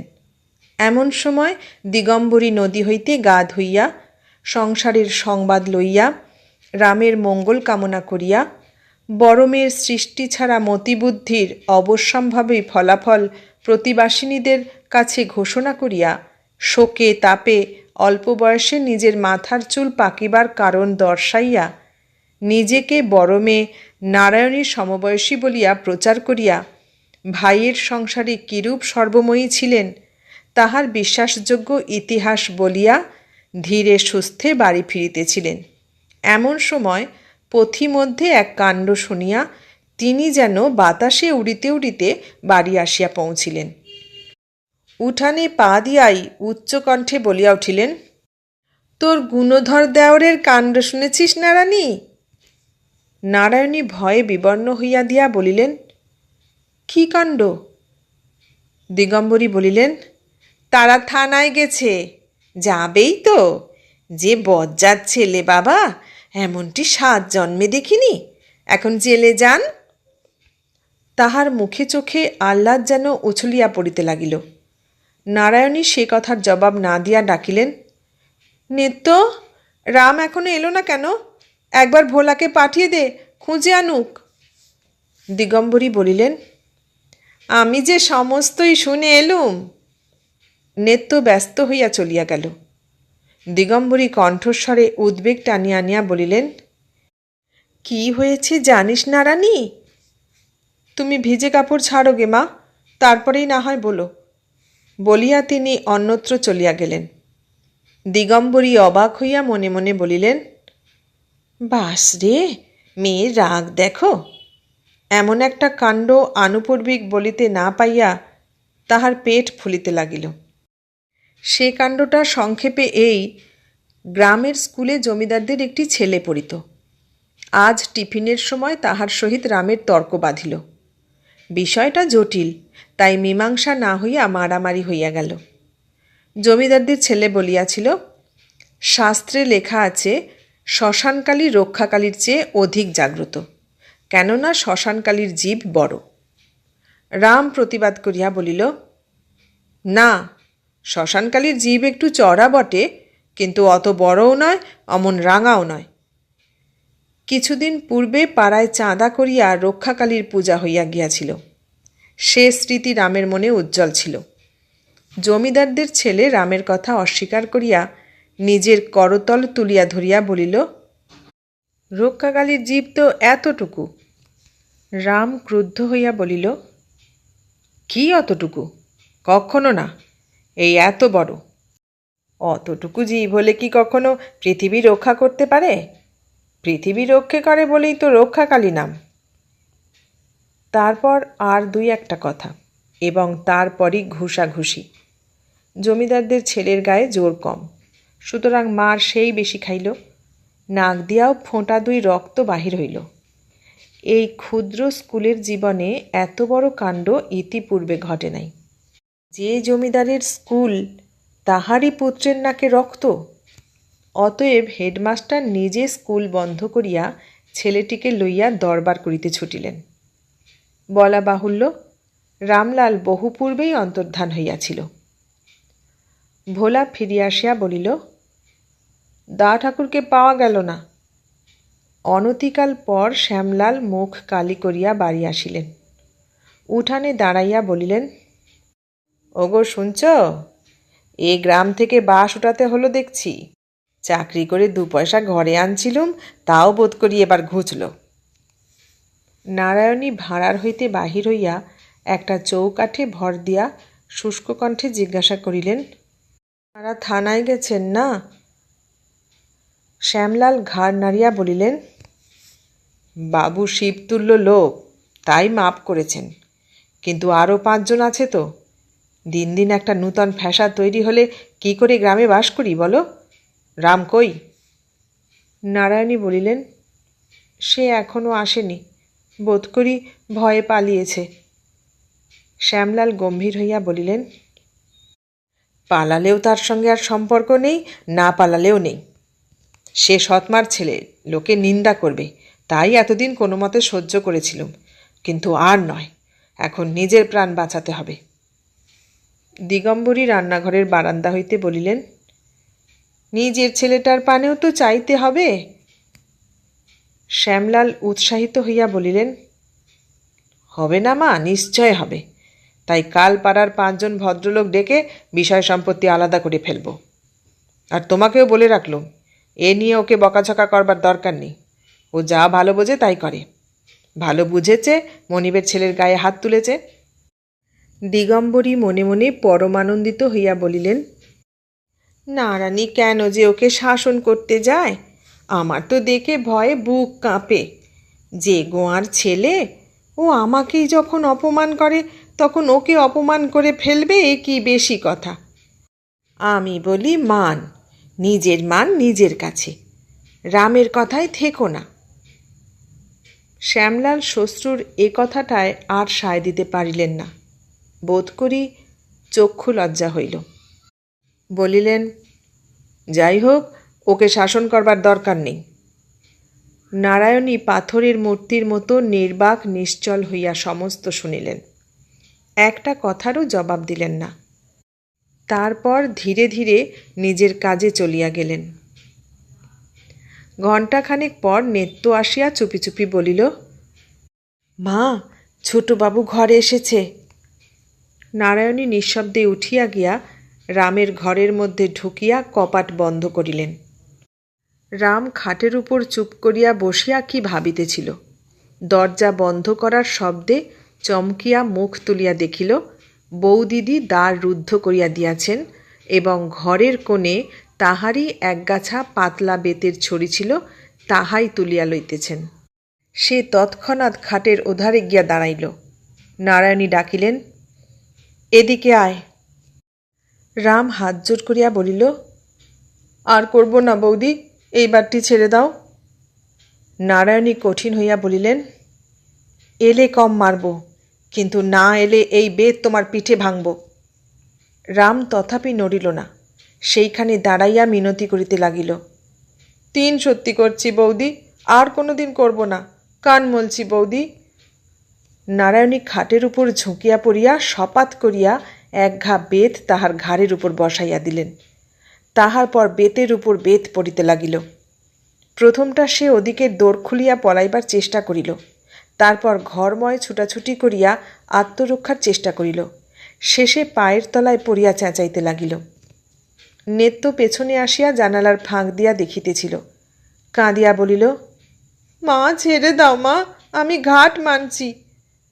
দিগম্বরী খেঁচাইয়া উঠিয়া বলিলেন, তুই সব বাজে কথা কইতে আসিস কেন বলতো? শ্যামলাল ঘরের ভিতর হইতে ডাকিয়া বলিলেন, কি হচ্ছে, ও সারা রাত ঠ্যাঙাবে নাকি? নারায়ণী বেত ফেলিয়া বলিলেন, মনে থাকে যেন। রাম ভাত খাইতে বসিয়াছিল। দিগম্বরী আড়ালে বসিয়া সুর তুলিয়া বলিলেন, অত বড় ছেলেকে অমন করে মারা কেন? ওর বড় ভাই কোনো দিন গায়ে হাত তোলে না। নেত্য কাজ করিতে করিতে বলিল, তুমি কম ন দিদিমা, তুমিই তো ওসব কথা মাকে এসে লাগাও। সে রাত্রে অত মার তাহার মোটেই ভালো লাগে নাই। রাম শুনিয়া চোখ পাকাইয়া বলিল, ডাইনি বুড়ি আমাদের সব খেতে এসেছে। দিগম্বরী চেঁচাইয়া উঠিলেন, না রানী, শুনে যা তোর দেওরের কথা। নারায়ণী স্নান করিতে যাইতেছিলেন। ফিরিয়া আসিয়া ক্লান্তভাবে বলিলেন, পারি নে মা আর কথা শুনতে। সত্যি বলছি নেত্য, মরণ হলে আমার হাড় জুড়ে, আর সহ্য হচ্ছে না। ওরে ও বাঁদর, এখনো তোর পিঠের দাগ মিলয়নি, এর মধ্যেই সব ভুলে গেলি? রাম জবাব দিল না, ভাত খাইতে লাগিল। নারায়ণী আর কোনো কথা না বলিয়া স্নান করিতে চলিয়া গেলেন। উঠানের উপরেই একটা পিয়ারা গাছ ছিল। ভাত খাইয়া রাম তাহার উপরে উঠিল এবং নির্বিচারে কাঁচা পাকা পেয়ারা চর্বণ করিতে লাগিল। কোনোটার কতকটা খাইল, কোনোটার একটু কামড়াইয়াই ফেলিয়া দিল। নিতান্ত কাঁচাগুলো নিরর্থক ছিঁড়িয়া এদিকে ওদিকে ছড়িয়া ফেলিতে লাগিল। দেখিয়া দিগম্বরীর গা জ্বালা করিতে লাগিল। নারায়ণী বাড়িতে নাই। তিনি আর সহ্য করিতে না পারিয়া বলিলেন, তোমার জন্য তো বাছা পাকা পেয়ারা দাঁতে কাটবার জো নেই, কাঁচাগুলো নষ্ট করে কি হচ্ছে? রাম কোনোদিনই তাহার কথা সহিতে পারিত না। বিশেষ এইমাত্র নেত্তর কাছে মার খাইবার কারণ জানিতে পারিয়া রাগে ফুলিতেছিল। গাছের উপর হইতে চেঁচাইয়া বলিল, বেশ করছি বুড়ি। এই বিশেষণটা দিগম্বরী সবচেয়ে অপছন্দ করিতেন। মুখ বিকৃত করিয়া বলিলেন, বুড়ি বেশ করছ? আচ্ছা, আসুক সে। যেমন কুকুর তেমনি মুগুর হওয়া চাই তো। কি বেহায়া ছেলে বাবা, মার খেয়ে পিঠের চামড়া উঠে গেল, তবু লজ্জা হলো না। রাম উপর হইতে বলিল, ডাইনি বুড়ি। ডাইনি বুড়ি? যত বড় মুখ নয় তত বড় কথা। পাজি হারামজাদা, নাম বলছি। রাম বলিল, নাববো কেন? তোমার বাবার গাছ? দিগম্বরী খেপিয়া উঠিলেন। চিৎকার করিয়া বলিলেন, বাপ তুললি? শুনলি নেত্য, শুনলি? ঠিক এই সময় নারায়ণী ঘাট হইতে আসিয়া পড়িলেন। গাছের উপর দৃষ্টি পড়িতেই বলিলেন, ভাত খেয়ে স্কুলে গেলি নে, গাছে চড়েছিস যে? রাম ভাবিয়া রাখিয়াছিল গাছের উপর হইতে দূরে বৌদিকে আসিতে দেখিয়াই সে নামিয়া পালাইবে, কিন্তু ঝগড়ায় ব্যস্ত থাকায় পথের দিকে নজর করে নাই। বৌদিদি একেবারে উঠোনে আসিয়া দাঁড়াইয়াছেন। সে ভয়ে বলিল, পিয়ারা খাচ্ছি। তা তো খাচ্ছিস, স্কুলে গেলি নে? আমার পেট কামড়াচ্ছে যে। নারায়ণী জ্বলিয়া উঠিয়া বলিলেন, তাই ভাত খেয়ে উঠে কাঁচা পেয়ারা চিবোচ্ছ? দিগম্বরী মেয়ের গলা শুনিয়া ছুটিয়া আসিয়া বলিলেন, হারামজাদা ছোঁড়া আমার বাপ তোলে, বলে নাববো কেন? তোমার বাপের গাছ। নারায়ণী চোখ তুলিয়া বলিলেন, বলেছিস? রাম চোখ মুখ কুঞ্চিত করিয়া বলিল, না বৌদি, বলিনি। দিগম্বরী চেঁচাইয়া উঠিলেন, বলিসনি হারামজাদা? নেত্য সাক্ষী আছে। তারপর মুখ বিকৃত করিয়া সানুনাসিক সুর করিয়া বলিতে লাগিলেন, সেদিন যখন বেতের উপর বেত পড়েছিল তখন আর করব না বৌদি, পায়ে পড়ি বৌদি, মরে গেলুম বৌদি, চেপে ধরলে চিঁচি করো আর ছেড়ে দিলে লাফ মারো, হারামজাদা। রাম আর সহ্য করিতে পারিল না। তাহার হাতে একটা বড় কাঁচা পেয়ারা ছিল, ধাঁ করিয়া ছুঁড়িয়া মারিয়া দিল। সেটা দিগম্বরীকে স্পর্শ করিল না, নারায়ণীর ডান ভ্রুর উপরে গিয়া সজোরে আঘাত করিল। এক মুহূর্তের জন্য চোখে অন্ধকার দেখিয়া তিনি সেইখানেই বসিয়া পড়িলেন।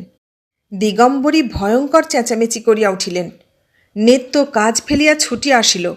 রাম গাছ হইতে লাফাইয়া পড়িয়া ঊর্ধ্বশ্বাসে দৌড় মারিল। দুপুরবেলা শ্যামলাল স্নানাহার করিতে আসিয়া দেখিলেন বিষম কাণ্ড। নারায়ণী নির্জীবের মতো বিছানায় পড়িয়া আছে, তাহার ডান চোখ ফুলিয়া গিয়াছে।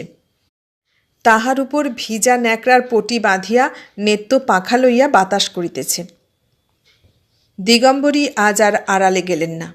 সামনেই চিৎকার করিয়া কাঁদিয়া বলিলেন, রাম মেরে ফেলেছে নারায়ণীকে। শ্যামলাল চমকাইয়া উঠিলেন। কাছে আসিয়া আঘাত পরীক্ষা করিয়া দেখিয়া কঠিনভাবে স্ত্রীকে বলিলেন, আজ তোমাকে আমি দিব্যি দিচ্ছি, যদি ওকে খেতে দাও যদি কোনো দিন কথা কও, যদি কোনো কথায় থাকো, সেই দিনে যেন তুমি আমার মাথা খাও। নারায়ণী শিহরিয়া উঠিয়া বলিলেন, চুপ করো, চুপ করো, ও কথা মুখে এনো না। শ্যামলাল বলিলেন, আমার এত বড় দিব্যি যদি না মানো, সেই দিন যেন তোমাকে আমার মরা মুখ দেখতে হয়। বলিয়া ডাক্তার ডাকিতে আনিয়া নিজেই চলিয়া গেলেন। সমস্ত দিন নদীর ধারে ধারে বেড়াইয়া, বসিয়া, দাঁড়াইয়া, অসম্ভব কল্পনা করিয়া রাম সন্ধ্যায় অন্ধকারে লুকাইয়া বাড়ি ফিরিল। দেখিল উঠানের মাঝামাঝি ছেঁচা বাঁশের বেড়া দিয়া বাড়িটিকে 2 ভাগ করা হইয়াছে। নাড়া দিয়া দেখিল বেশ শক্ত, ভাঙা যায় না। রান্নাঘরে আলো জ্বলিতেছিল। চুপি চুপি মুখ বাড়াইয়া দেখিল সেখানেও ওই ব্যবস্থা করা হইয়াছে। ঘরে কেহ নাই, শুধু একরাশ পিতল কাঁসার বাসন মেজের উপর পড়িয়া আছে। ব্যাপারটা যে কি তাহা ঠিক বুঝিতে না পারিলেও সকালবেলার কাণ্ডটার সহিত কেমন করিয়া যেন যোগ রহিয়াছে তাহা অনুমান করিয়া তাহার বুক শুকাইয়া উঠিল। তখন ফিরিয়া গিয়া সে চুপ করিয়া তাহার নিজের ঘরের মধ্যে বসিয়া বাটির অপর খণ্ডের গতিবিধি শব্দসারা শুনিতে লাগিল। ইতিপূর্বে তাহার যে অত্যন্ত ক্ষুধা বোধ হইয়াছিল, এখন সে কথাও ভুলিয়া গেল। রাত্রি তখন বোধ করি 9টা। সে ঘুরিয়া গিয়া খিড়কির দরজায় ঘা দিতেই নেত্য কপাট খুলিয়া দিয়া সরিয়া দাঁড়াইল। রাম জিজ্ঞাসা করিল, বৌদি কোথায় নেত্য? ঘরে শুইয়া আছেন।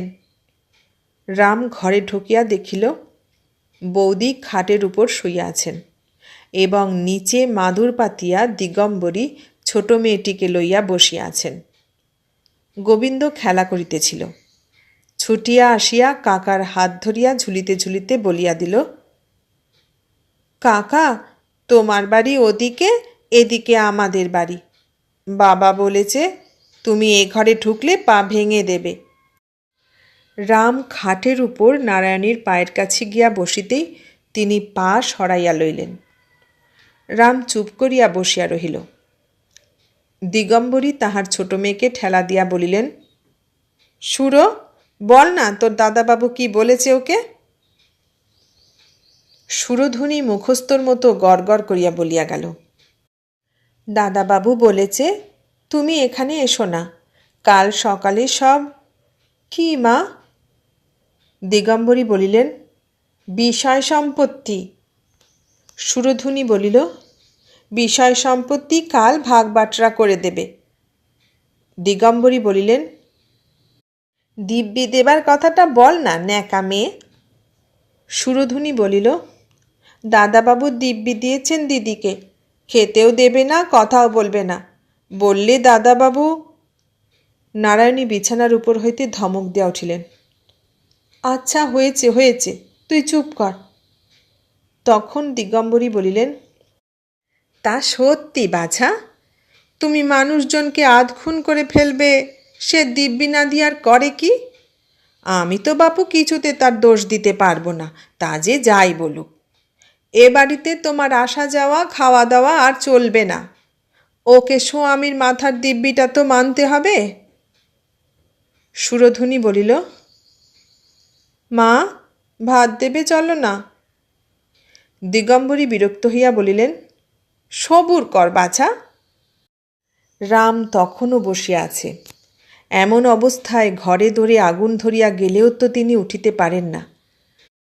রামের বুকের ভিতর চাপা কান্না মাথা খুঁড়িতে লাগিল, কিন্তু দিগম্বরীর সেই সকালবেলার খোনা কথার ভাঙচানি তাহার বুকের উপর পাথর চাপাইয়া পথ আটকাইয়া রাখিল। একবার সে কাঁদিতে পারিল না, একবার বলিতে পারিল না, আর করব না বৌদি। এই একটা কথা অনেক আপদে বিপদেই তাহাকে রক্ষা করিয়াছে। আজ তাহাই বলিতে না পাইয়া তাহার দম আটকাইয়া আসিতে লাগিল। এমন সময়ে নারায়ণী ক্লান্তভাবে বলিলেন, সুরো, যেতে বল ওকে। এবার সে কান্না চাপিয়া বলিয়া উঠিল, যেতে বল ওকে, আমার খিদে পায় না বুঝি? সেই তো কখন খেয়েছি। নারায়ণী একটু উত্তেজিত হইয়া বলিলেন, একেবারে খুন করে ফেলতে পারোনি? তাহলে 10 হাতে খেতে। আমি জানি নে, যা কো নেত্তর কাছে। যাব না নেত্তর কাছে, আমি কারো কাছে যাব না, আমি না খেয়ে উপোস করে শুয়ে থাকব। বলিতে বলিতে রাম দুম দুম করিয়া পা ফেলিয়া বাড়ি ঘর কাঁপাইয়া নিজের ঘরে গিয়া শুইল। নেত্য কিছু খাবার আনিয়া বলিল, ছোটবাবু ওঠো, খাও। রাম লাফাইয়া গর্জন করিয়া উঠিল, দূর হ পোড়ার মুখে, দূর হ। নেত্য খাবার রাখিয়া চলিয়া গেল। রাম থালা গেলাস ঝনঝন করিয়া উঠানের উপর ছুঁড়িয়া ফেলিয়া দিল। সকালবেলা শ্যামলাল কাজে চলিয়া যাইবার পরে রাম নিজের উঠানে পায়চারি করিতে করিতে গর্জাইতে লাগিল, আমি দিব্যি মানি নে। ওহ, ভারী দিব্যি। ওকে যে দিব্যি দেয়, ও কি আর আপনার দাদা? ও কেউ নয়, ওর কথা আমি মানি নে। আমি কি ওকে মেরেছি? বুড়ি ডাইনিকে মেরেছি। ও তো শুধু বৌদিকে লেগেছে, তবে ওরা কেন দিব্যি দিতে আসে? এ সকল কথার কেহই জবাব দিল না। খানিক পরে সে সুর বদলাইয়া বলিতে লাগিল, বেশ তো, ভালোই তো, নাই কথা কইলে, নাই খেতে দিলে। আমি মজা করে রাঁধব, ভাত ডাল, ভালো ভালো তরকারি, মাছ, একলা বেশ পেট ভরে খাব, আমার কি হবে? এ কথারও কেহ জবাব দিল না। তখন সে রান্নাঘরে ঢুকিয়া ক্ষণ ক্ষণ ঝনঝন শব্দে থালা ঘটি বাটি নাড়িয়া চাড়িয়া কাজ করিতে লাগিল। হাঁক ডাক করিয়া ভোলাকে চাল ডাল ধুইয়া আনিতে, তরকারি কুটিতে আদেশ দিল। সমস্তই নেত্য রান্নাঘরে রাখিয়া গিয়াছিল। ভোলাকে হুকুম করিল, তুই আমার চাকর, ও বাড়ি যাস নে। ও বাড়ির কেউ যদি এদিকে আসে তার পা ভেঙে দিবি, বুঝলি ভোলা? নেত্য আসুক একবার এদিকে। নারায়ণী রান্নাঘরের বারান্দায় চুপ করিয়া বসিয়া শুনিতে লাগিলেন। দিগম্বরী কৌতূহলী হইয়া মাঝে মাঝে বেড়ার ফাঁক দিয়া দেখিতেছিলেন। খানিক পরে বড় মেয়ের কাছে উঠিয়া আসিয়া হাসি চাপিয়া ফিসফিস করিয়া বলিতে লাগিলেন, আহা, বাছার কি বুদ্ধি! উনি আবার ভালো তরকারি রেঁধে খাবেন। একটা পেতলের হাঁড়িতে প্রায় 1 কাঠা চাল গলায় গলায় তুলে দিয়ে রান্না চড়িয়েছে, তাতে জল দিয়েছে 1 ফোঁটা। একজন খাবে তো রাঁধছে 10 জনের, তাই বা সেদ্ধ হবে কি করে? পুড়ে আংড়া উঠবে যে। ওই হাঁড়িতে কি অত চাল ধরে, না ওইটুকু জলের কর্ম? আবার রাঁধিয়ে বলে দেমাক আছে। রাঁধি বটে আমরা, কিন্তু দেমাক করতে জানি নে। ভাত রাঁধবো তা এমন জল দেব আর দেখতে হবে না, চোখ বুজে সেদ্ধ হবে। কই, রাঁধুক দিকি আমার সঙ্গে, লোকে খেয়ে কাঠটা ভালো বলে দেখি। নারায়ণী মুখ ফিরাইয়া রহিলেন। নেত্য কাছে ছিল। সে বলিল, দিদিমার এক কথা, ও কি কোনোদিন 1 ঘটি জল গড়িয়ে খেয়েছে যে আজ রেঁধে খাবে? সে অনেক দিনের দাসী, এসব ব্যাপার তাহার ভালো লাগিতেছিল না। মায়ের দেখা দেখি সুরধনীও মাঝে মাঝে গিয়া বেড়ার ফাঁক দিয়া দেখিতেছিল। ঘণ্টাখানিক পরে ছুটিয়া আসিয়া দিদির হাত ধরিয়া টানাটানি করিতে লাগিল। ও দিদি, দেখবে এসো, রামদাদা, মা গো, একেবারে কাঁচা ভাতগুলো শুধু খাচ্ছে, কিচ্ছু নেই দিদি, একেবারে শুধু ভাত। আচ্ছা দিদি, কাঁচা ভাতে পেট কামড়াবে না? নারায়ণী তাহার হাত ছড়িয়া ফেলিয়া দিয়া উঠিয়া গিয়া বিছানার উপর শুইয়া পড়িলেন। সে যে কত দুঃখে, কত বড় ক্ষুধার তাড়নে এইগুলা খাইতে বসিয়াছে, সে কথা তাহার অগোচর রহিল না। দুপুরবেলা শ্যামলালের খাওয়া হইয়া গেল। দিগম্বরী ডাকাডাকি করিতে লাগিলেন, যা পারিস 2টি খেয়ে নে নারানী, ওর তার সে জ্বরের মতো হয়েছে, ওতে খাওয়া চলে, আমি বলছি খেতে হবে না। নারায়ণী মোটা চাদরটা আগাগোড়া মুড়ি দিয়া ভালো করিয়া শুইয়া বলিলেন, আমাকে বিরক্ত করো না মা, তোমরা খাওগে। দিগম্বরী বলিলেন, ভাত না খাস, দুখানা রুটি করে দিই, না হয়। নারায়ণী কহিলেন, না, কিচ্ছু না। দিগম্বরী আশ্চর্য হইয়া বলিলেন, ও আবার কি কথা? কাল থেকে উপোস করে আছিস, আজ দুটি না খেলে হবে কেন? নারায়ণী জবাব দিলেন না। নেত্য আসিয়া বলিল, তুমি মিথ্যে বকে মরছ দিদিমা। ওইখানে দাঁড়িয়ে একবেলা চেঁচালেও ওকে খাওয়াতে পারবে না। জ্বর হয়েছে, একটু ঘুমোতে দাও। দিগম্বরী চলিয়া গেলেন। বলিতে বলিতে গেলেন, জানি নে বাপু, নাগলে টাগলে একটু জ্বর ভাব হয়, তাই বলে কি মানুষ উপোস করে পড়ে থাকে? আমরা তো পারিনি। বৈকালে নারায়ণী আবার রান্নাঘরের বারান্দা আসিয়া বসিলেন এবং যতবার নেত্তর চোখে চোখে হইল ততবারই কি কথা বলিতে গিয়া যেন চাপিয়া গেলেন। রাম স্কুল হইতে ফিরিয়া আসিয়া হাত মুখ ধুইয়া দোকান হইতে মুড়ি মুড়কি কিনিয়া আনিল। খাইতে খাইতে গলা বড় করিয়া বলিল, কি আর খেতি হলো আমার? ভাত খেয়ে স্কুলে গেলুম, আবার ফিরে এসে কেমন খাচ্ছি। বেড়ার ওদিকে সকলেই রহিয়াছে, তাহা সে বুঝিল, কিন্তু সকালের মতো এখনও কেহ জবাব দেয় না দেখিয়া সে আরও অস্থির হইয়া উঠিল। চেঁচাইয়া বলিল, এই দিকটা আমার সীমানা। কোনো দিন নেত্য কি কেউ যদি আমার সীমানায় আসে তখন পা ভেঙে দেব। এই পা ভাঙার ভয় সে ইতিপূর্বেও দেখাইয়াছিল। সেবারও যেমন ফল হয় নাই, এবারেও হইল না। কেহ ভয় পাইয়াছে কিনা বোঝা গেল না।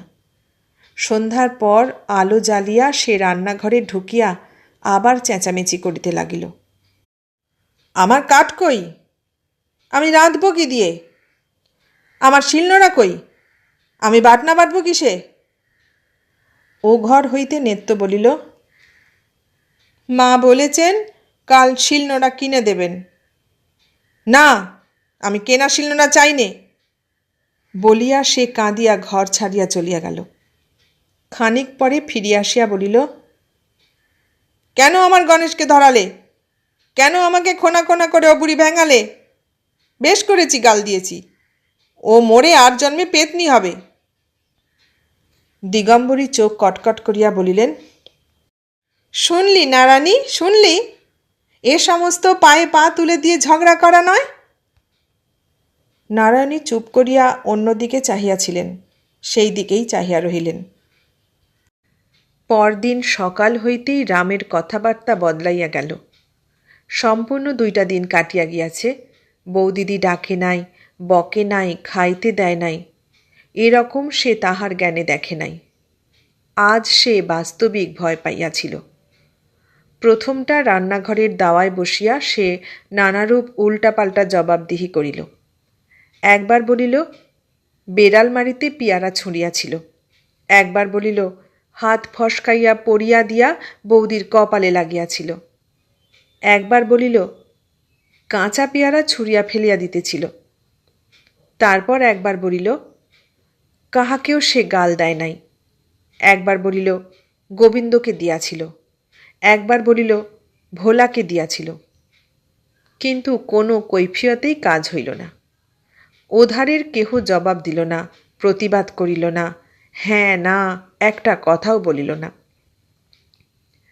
একবার বহু কষ্টে লজ্জা সংকোচ ত্যাগ করিয়া আর কোনো দিন করিব না বলিয়া ফেলিয়াও যখন ফল হইল না, তখন সে চুপ করিয়া কাঁদিতে লাগিল। কি উপায়ে কি দিয়া কেমন করে সে বৌদিকে প্রসন্ন করিবে? বৌদিরা তাহাকে আলাদা করিয়া দিয়াছে, তবে কোথায় সে খাইবে?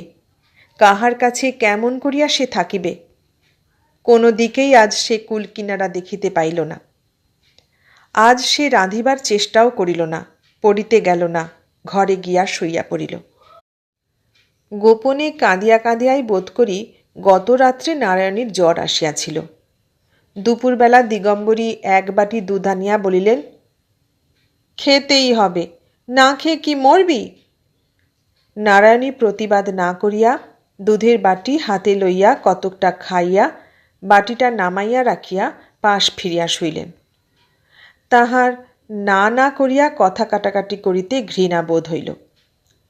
রাত্রি যখন 9টা বাজিয়া গিয়াছে তখন নেত্য আসিয়া চুপি চুপি বলিল, মা, ছোটবাবুর তো কোনো সাড়া শব্দ পাইনে, রাত তো ঢের হলো।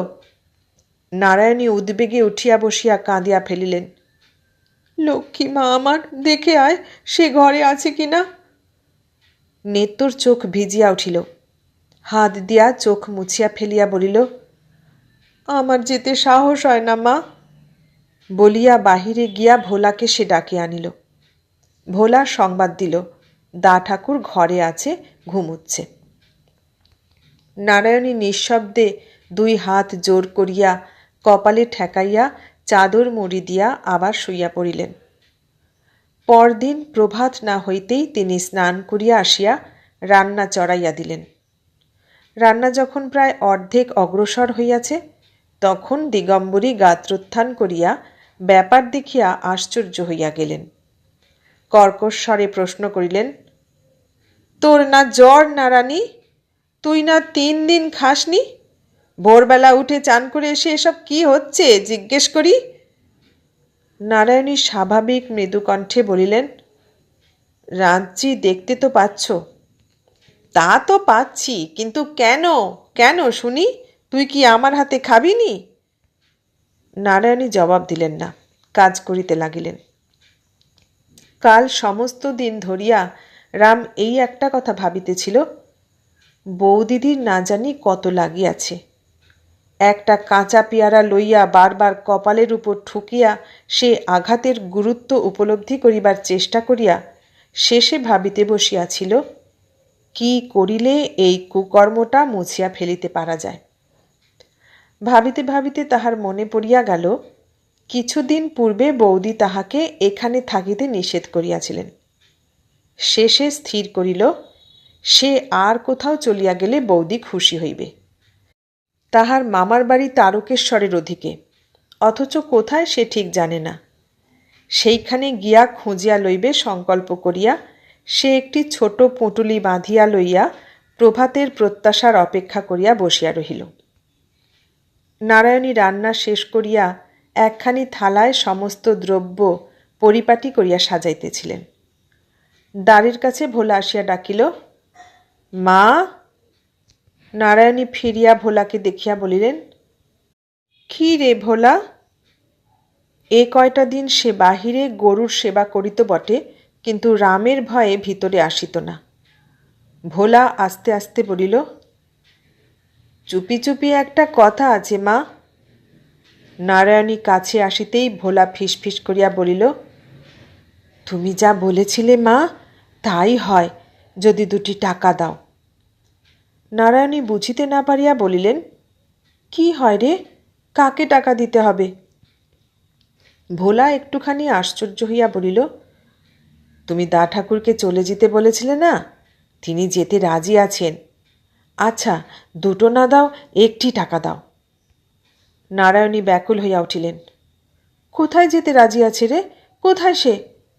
ভোলা বলিল, বাইরে গাছতলায় দাঁড়িয়ে আছেন, বাবার থানের ওদিকে কোথায় তেনার মামার বাড়ি আছে যে।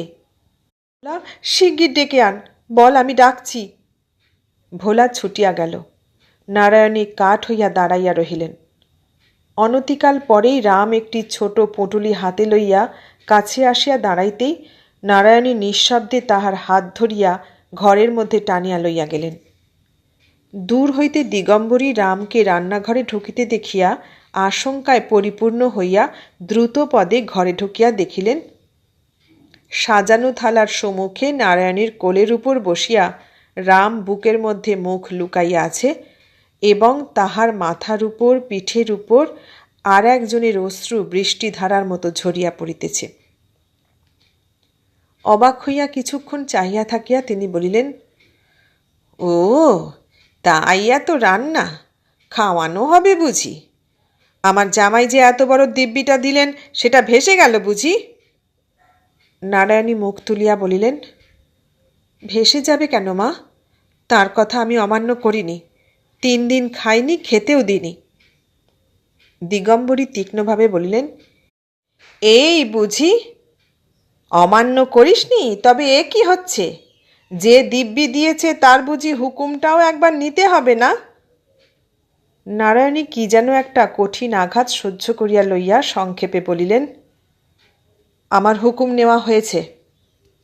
দিগম্বরী বিশ্বাস করিলেন না। অধিকতর ক্রুদ্ধ হইয়া বলিলেন, আমি কচি খুকি নই নারানী, হুকুম নিলি আর আমি জানতেও পারলুম না। এবার নারায়ণীর আর সহ্য হইল না। তিনিও কঠিন হইয়া বলিলেন, তুমি কি জানবে মা কার কাছে কখন আমি হুকুম পেয়েছি? মা, যার মুখ আছে সেই দিব্যি দিতে পারে। কিন্তু বলিয়া তিনি গভীর স্নেহে রামের লজ্জিত মুখ জোর করিয়া বুকের ভিতর হইতে তুলিয়া ধরিয়া তাহার ললাটে চুম্বন করিয়া বলিলেন, কিন্তু যাকে বুকে করে এতটুকুকে বড় করে তুলতে হয় সেই জানে হুকুম কোথা দিয়ে কেমন করে আসে। তোমাকে ভাবতে হবে না মা, এখন একটু সামনে থেকে যাও, দুটো খাইয়ে দিই। ও আমার 3 দিন অনাহারে আছে।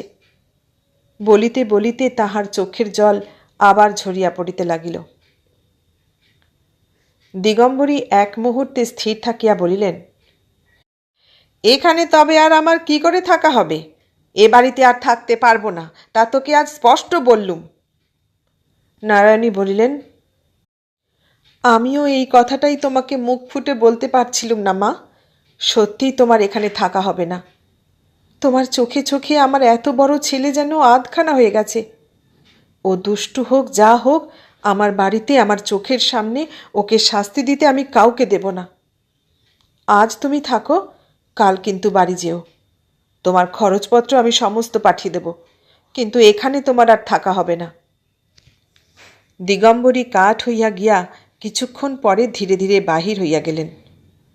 রাম বুকের ভিতর হইতে আস্তে আস্তে বলিল, না বৌদি, উনি থাকুন। আমি ভালো হয়েছি, আমার সুমতি হয়েছে। আর একটিবার তুমি দেখো। নারায়ণী আর একবার তাহার মুখ তুলিয়া ধরিয়া ললাটে ওষ্ঠাধর স্পর্শ করিয়া চোখের জলের ভিতর দিয়া মৃদু হাসিয়া বলিলেন, তুই এখন ভাত খা। এতক্ষণ শুনলেন শরৎচন্দ্র চট্টোপাধ্যায়ের লেখা গল্প রামের সুমতি। কেমন লাগলো গল্পটা? ভালো লাগলে লাইক, কমেন্ট, শেয়ার করবেন। আর নতুন বন্ধু হলে সাবস্ক্রাইব করার অনুরোধ রইল। সবাইকে অনেক ধন্যবাদ জানিয়ে আজ এখানেই শেষ করলাম।